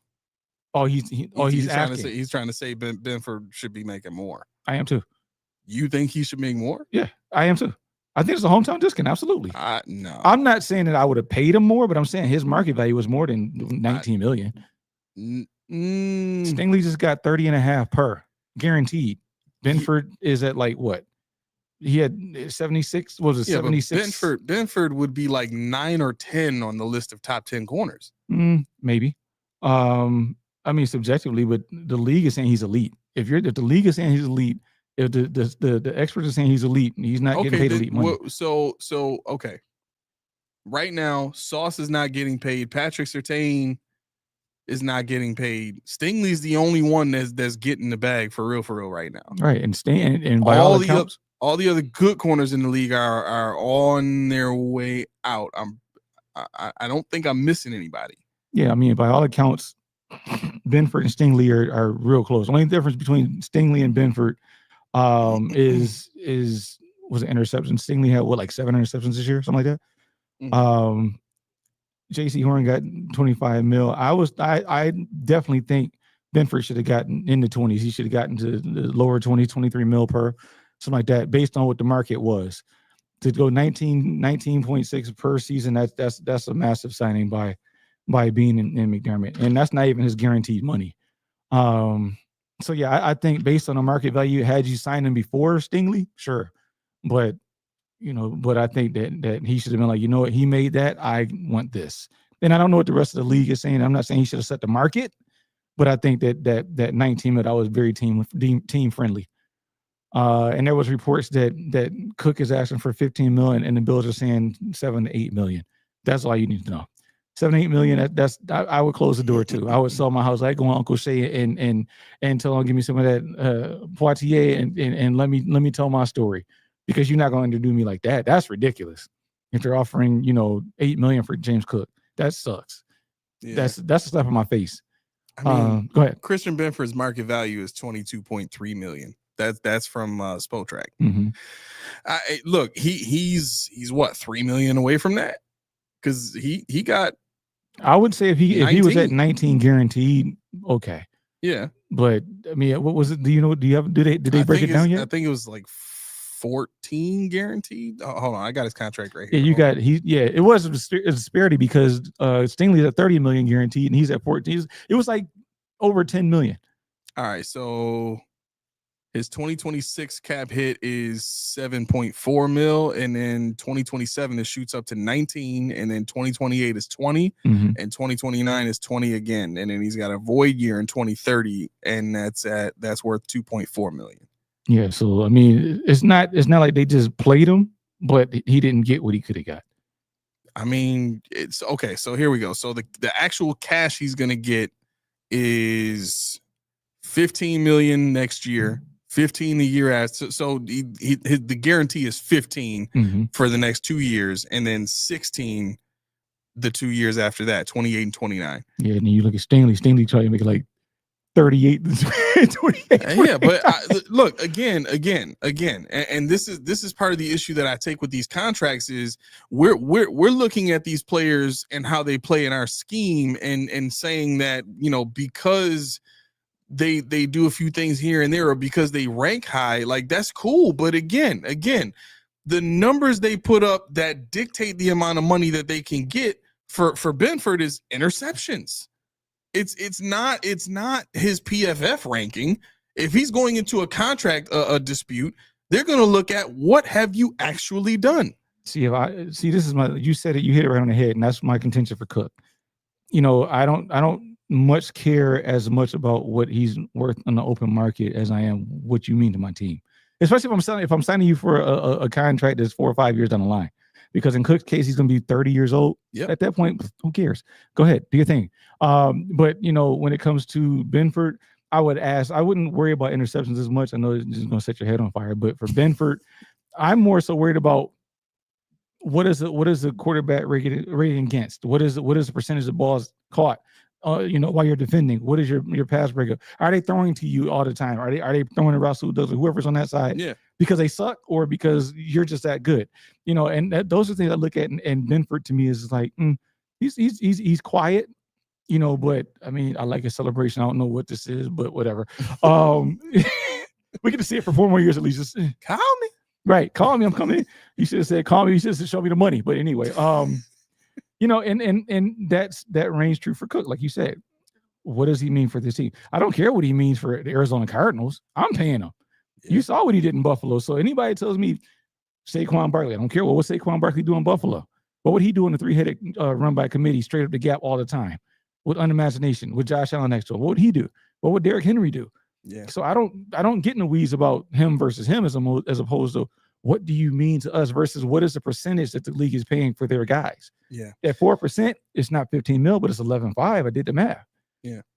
Yeah. I mean, look, if there's, I feel about Christian Benford the way people feel about James Cook. Mm-hmm. Right. I have not seen Christian Benford be a playmaker. Now, he's Right. been very good as a technician, Mm-hmm. and he's been very good for what the defense asks him to do. And I think the defensive scheme is a big reason why he puts up the numbers he put up. I mean, let's keep in mind, Trey White was the number one corner here. He wasn't the most athletic guy. He wasn't the best corner of his class. You know what I'm saying? But he got the bag. And I think Christian Benford kind of got the benefit of running in that same mold, so to speak. Not the most athletic guy, not the best corner in his class, and none of that. But he came in, he did the job he was asked to do, and because the defense works very well for DBs in general, safeties and corners, that's the benefit of Sean McDermott's scheme. Mm-hmm. So if there was ever a guy that was replaceable, it's going to be Benford over James Cook, because and this is part of a huge debate. James Cook is not a guy that we've seen come in here year after year and been like, oh, we don't need that guy. Right. We haven't had a million of them. We've had one. Right. And the last guy we had before James Cook that had that skill set was Shady. I was going to say, that's been it. A while. You know what I'm saying? We've had Levi Wallace come in here and be good. We've had Trey White come in here and be good. We've seen Dane Jackson come in here and be good. Kevin Johnson. We had Kevin Johnson. We had Josh Norman. Exactly, Josh Norman. We've had who was the other? Oh, Rasul Douglas just came out of nowhere. That's a testament to McDermott. Hey, look, no, seriously. It is. That's cool what I'm saying. Yeah, that's what I'm saying. Like you bring those guys in that come in and don't do much. You know, you said yourself, Norman was a shell of himself after Carolina. Came to Buffalo, was decent. Yep. Left. That's it for him. You know, and Rasul Douglas. You know, he was a relative unknown. Yep. Then he came here, showed out. Was now I think number 28 in EJ Gaines. That's another one. Exactly, EJ Gaines. There's so many guys that we can't even name. But you know, with the Bills, you're talking about running backs. Let's run the list of running backs. Let's run it up. Tell me who came in here and did, you had and did what James Cook did. Yeah, I mean, you run it up. You're talking about seasons, right? So that tells you how replaceable he is in this offense. Exactly. It's not about over the league. Yeah. And that's the part that drives me nuts. It's not that he's going. Yes, I know. I'm a James Cook fanboy. Anybody watch the show knows I was James Cook before James Cook was James Cook. But I know he's probably out of here, and I know that we're gonna have to look at a life past James Cook. But what I'm telling you is, don't do this again. Stop doing this. Silas is at it again. He says, oh, hell no. Cook is playing with Josh Allen and running behind a top 5 offensive line. Benford is putting up elite coverage statistics with a mediocre pass rush. It can't be that mediocre if one of your defensive linemen is number 2 in pressures. Your favorite pressure. Exactly. Y'all can't say that Greg Rousseau is a good defensive end and then say the pass rush is terrible. Like, y'all can't say Ed Oliver is a good defensive lineman and then say the pass rush is terrible. Y'all killing y'all own points with this. The bottom line is, we've proved to you and shown you corners that have come out of nowhere into this defense and been good players for Sean McDermott. If you want to say that James Cook benefited from playing with Josh Allen, the same thing exists for Christian Benford. So that would essentially mean that both guys are replaceable. At that point, I don't care as long as I'm right about Christian Benford being careful. That's really right here. You know what I'm saying? Like I can be selfish on that point. I as long as we can agree that both players are replaceable, then fine. I'll agree with that. I don't care. But it's funny how people jump on running backs to say they're replaceable, but they don't take the time to think about all the plethora of guys that have come in and played corner for us and been fine. Yeah. I mean, our defense has been top 10 every year, right? It's been top 17 at least. Yeah, they had one year they fell off. Everything else, they had top 5s. With who? Right. We didn't have no with Levi Wallace, bro. Levi Wallace. We went through this. And Trey White. Silas activated A's Winter Soldier style.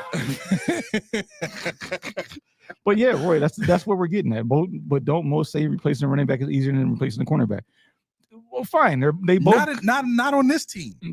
Hey, again, and that's kind of where we're coming from. When you look at the running backs we had, who have we had that's performed like James Cook? Again, I will tell you, it's Shady. That's the last guy that we had that put up touchdowns like that and rushing yards like that and could catch the ball and was actually respected as a pass catching weapon. Yeah, as a weapon, the league knew. Right. But as far as corner goes, we've had a bunch. So Silas said, why wasn't Douglas good last year? Dane is good. Wallace was good. I can answer that question. Yes, Wallace was good. Now, let me answer. Don't think about 13 seconds. We already know the truth behind 13 seconds. Yeah. Wallace was told to watch the sideline, which is the complete wrong thing to do. However, I digress. What is the main denominator in these three guys? They were all starters. Who were the safeties, though? Yeah. What did I say last show when you asked who is the most important position on the team as constructed? The safeties. Yep. It was the same two safeties. The best safety tandem in the league. Yep. For years. You could have put me and you out there. We wouldn't have been as good as them, but we'd have been all right. Right. You know, and the thing is, people don't understand until they're gone. They, as the players were here. Why wasn't Douglas good last year? Because he was playing with Taylor Rapp, who everybody thinks is a lock. They were playing with Damar Hamlin. Everybody thinks is a lot. Put Jordan Poyer and put Micah Hyde in their prime and behind those guys and watch what they do. Yeah. Watch what they do. The whole defense changes when you get good safeties in Buffalo, because that's Babbitt's wheelhouse and that's McDermott's wheelhouse. You can't put it any other way than that. Yep. Here's the other thing I want to get out there too, real quick, about Benford. The numbers are not always the end all be all, and this is why I stress so hard pairing the numbers with what you see on tape. I'm pretty sure if I was to do, I knew Tommy was going to do that. What? When you said never running back, I knew Tommy was going to do that. I was waiting. Bruh, stop. Just stop. Singletary had way more opportunities than Cook has had in these last 3 years versus what Singletary had in his 3 years. It's just we can't. I'm not having that debate again. Look, when it comes to what was I saying? You're talking about you're talking about was it? I don't remember. I'm sorry.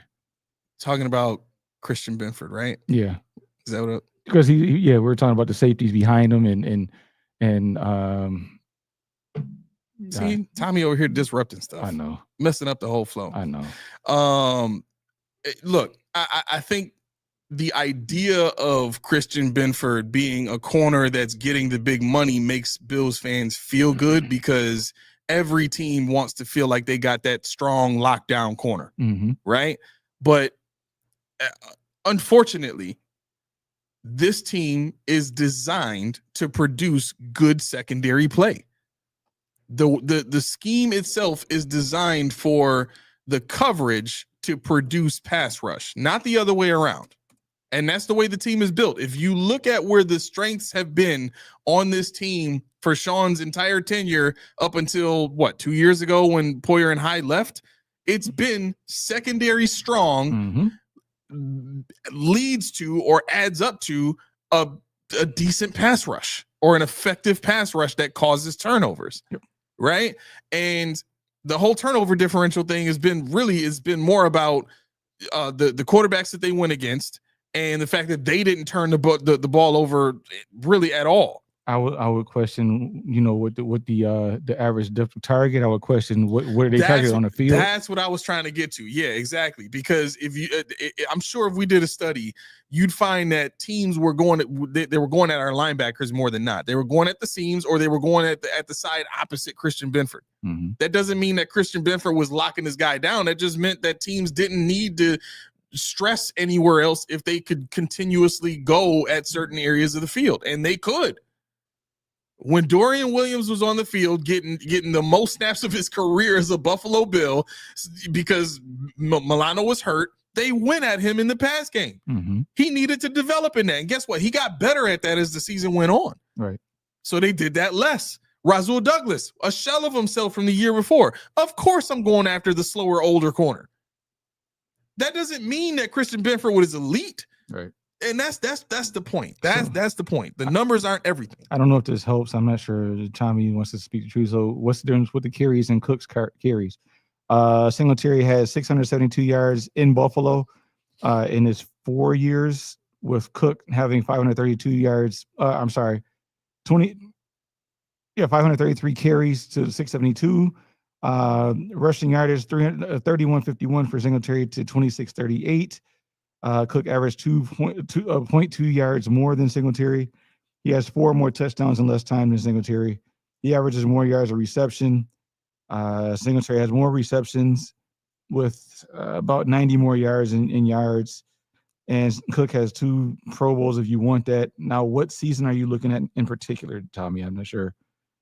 Is there a certain year you're looking at? Because if his argument exists in the macro, the whole, not just individual seasons. Okay, so yeah, the whole. If you're looking at the whole, Singletary played 12 more games, in which Cook played 49 games with Singletary, who got the lion's share of the carries. Mm-hmm. So that's kind of flawed anyway, right? Because Singletary was a cleanup guy, or I'm sorry, Cook was a cleanup guy for Singletary, so that kind of doesn't work.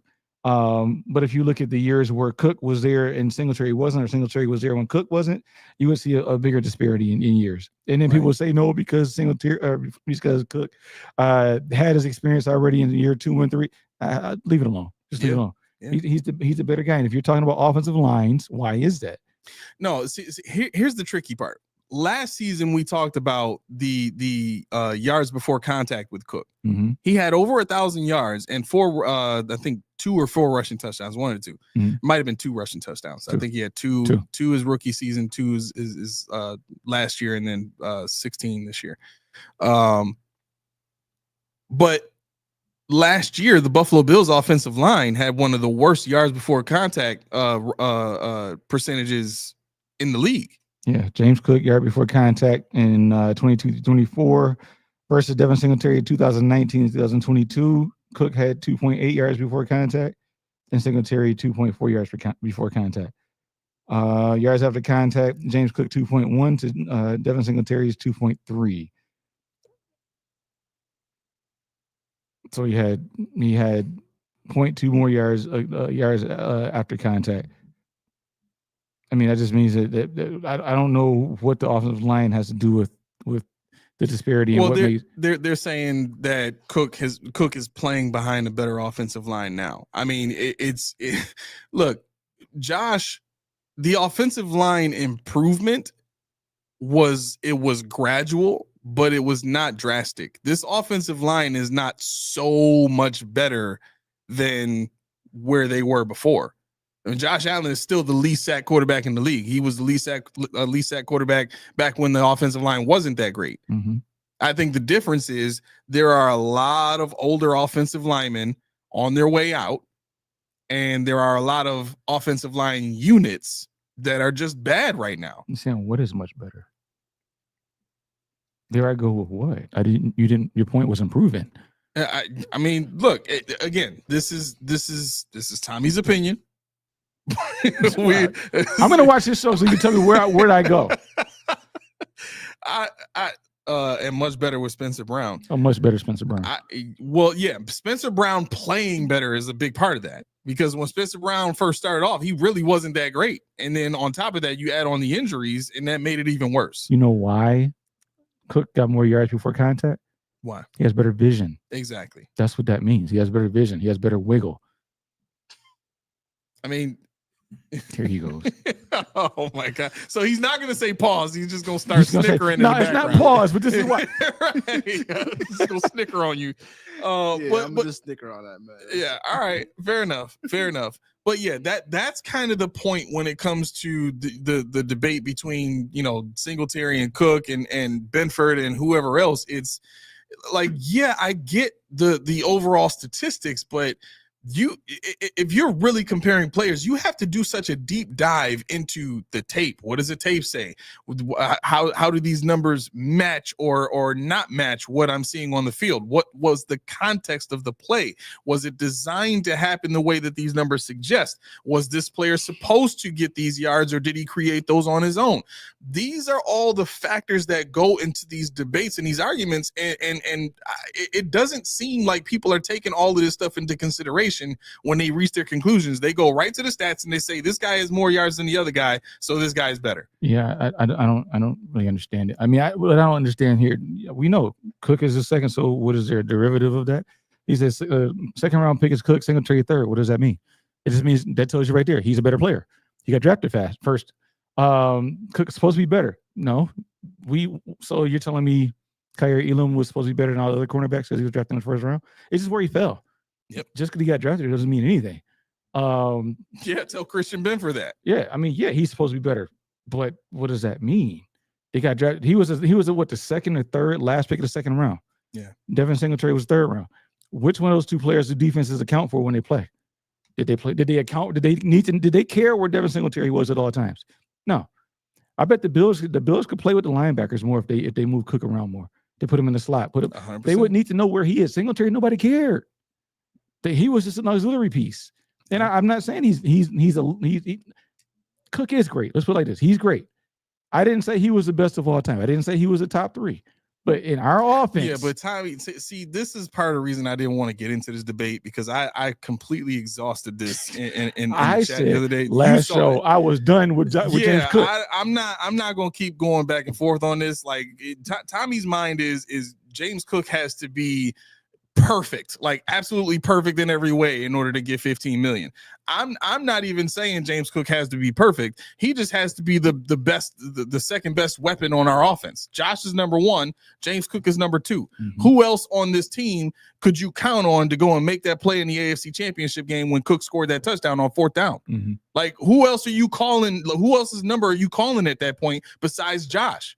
If somebody is going to put another name in front of James Cook, I challenge you to tell me why. And you better have a good reason. Because if not, then that means James Cook is up there just under Josh Allen. And if he's up there just under Josh Allen in relation to the team, in the same way that Christian Benford has this value in relation to the team, then both guys should be paid. Yeah. And if you're going to talk about one deserving it more because of the numbers, more so than the other, and they both got good numbers for their positions recently, then they either both get paid or they both don't get paid. That is the brass tacks of this entire conversation. Yep. We cannot talk about James Cook not deserving it when Christian Benford got the bag. We can't. When you look at the numbers and you look at the tape and you look at the impact on games, Christian Benford has had less impact on the game than James Cook. Yeah. James Cook scores the points. How do you win games? You win by scoring points more than the other team. You could have 2 great defenses and nobody ever scores any points. What do you end up with? A tie. So don't talk to me about defense win championships. You got to score points. Yeah. Period. So I mean, it sounds like you parched over there, man. I am, bro. Junior, you parched? Man, I just drank 2 water bottles, but it didn't quench my thirst, man. Can you tell people what we need over here, bro? Yeah, I mean, those little shorties you over there drink. You drinking a little short boys. How many ounces is in that thing? His throat dry. His throat is dry. I think he knows what the proper drink that we need. Now, had you had a bottle of Reed's tea? Yes. In that capacity, you would have been fine. Oh. Let me tell you why. Tell me why. Because Reed's tea is 1 part refreshing, 1 part delicious, 2 parts healthy. That's what you can expect when that water bottle you have in there is filled with the good stuff, the Reed's tea. I don't drink tea, but let me tell you, if I had one of those little short boys of Reed's tea, I feel a lot better right now. Oh, yeah. I don't know if you can tell me. My voice has been struggling today. Because comes in a glass bottle, too? Who? Bad boy. No. You made my day. Oh, that sounds so much worse now knowing everything that happened. You made my day? Yeah. That is wrong. That's all the way wrong. Days are made for a different reason when you have Reed's tea. Yeah, for the sure. The legal way. Yo, it's the legal way. And I don't know if I say this line because why would you do that? Just get the case. Don't get the case, but get the case of Reed's tea. Because you catch a case, we ain't going to do it there. Whoa. You won't be disappointed. But what do I know? See for yourself. Reed's tea. Click on the link in the description below. Use the codes PPP, Post Podium Podcast, however you want to say it. Let them know who sent you. All right, it's that time of the show. Listen, we got to jump out the window, but I got a few things to get to you before we do that. All right, look, Hi Mike High Tech. I know you've seen a few glitches happening on the show. I've been trying to pay attention. I haven't seen many. They've happened here and there. It could be me bumping the computer. That might be part of it. Or me banging on the table. Out. Yeah, or it could be me crashing out too. That could have a lot to do with it. I'm pretty heavy-handed. So, look, Laura said, "Damn dry throats." I know. Junie got to moisten his throat up, man. Yo, I'm tossing him up there. I'm waiting for Junie to smack him out the park, but he ain't doing You see my that, face man. when you know, like, Right. Listen, if you're gonna change the bylaws, I'm gonna abuse them as much as I possibly can. That's just what it is. there gonna be some serious changes from now on, man. Some new changes going Another on. rule we thought change. you made it. Yeah, But I'll tell you what, Tommy, I will tell you, Singletary would be better than Cook if he had that Reese tea. if he did, yeah, you know what? If he's willing to come out and sponsor Reese Tea, He's better than Cook. if he gonna be a spokesman for Reese Tea, he can get that vote from me. Yeah, me That's too. what it is. All right, so look, if you like what you heard, if you've enjoyed what you watched, please give us a like, a subscribe, a heart, a share, a quote, a tweet, or All whatever. that. All that. Also, everybody that was new that commented in the chat today, you're now part of the family. What up, There is no cuz? getting out there.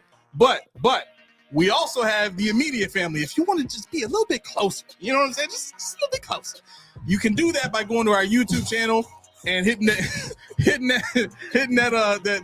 what was it? Not the subscribe button, but the link to do the thing with the other thing. but there's a button next to the subscribe button. You just push that button, just push it with your finger. Link. It says Push it with your membership finger or something. and it takes you to our membership page, and you can sign up for the membership there.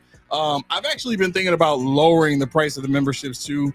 But that, a code 45. that Give him a code 45. folks. yeah, that'll work. That'll work. I'll send out some beers if that's what it. No, I'm, just, I'm not gonna whore myself out for some beers. So listen, all the links for our social media pages are on the bottom here. You can also go into the description of this video. You'll see the link for Hi Mike High Tech, who is our tech guy. He's built 2 computers for me. He's repaired laptops. He's repaired PlayStation controllers. This man does full installs. He does TV installs. You Everything. name it. Everything you can think of when it comes to tech, this man does it. The link for that is also in the description, so make sure you check him out. He's got a website. It's in the description there. You can just click that link. It takes you right to his website. You can see everything he does. He's great. I love him. And he does not use Temu cords, by the way. With that said, please, yeah, exactly. Thank you, Laura. Thank you. We need more people. I promise you, this new content that we got coming out is going to be just for the members only. You're not going to want to miss it.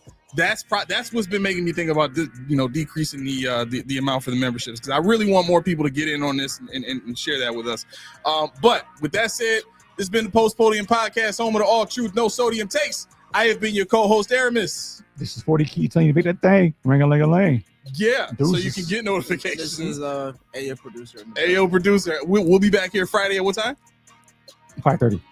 5:30? 5:30. All right. Friday, 5:30 to 7:30 tentatively? Yes. Yeah, okay. Yeah. Because I be. All right. Y'all have a great night. See ya. Peace.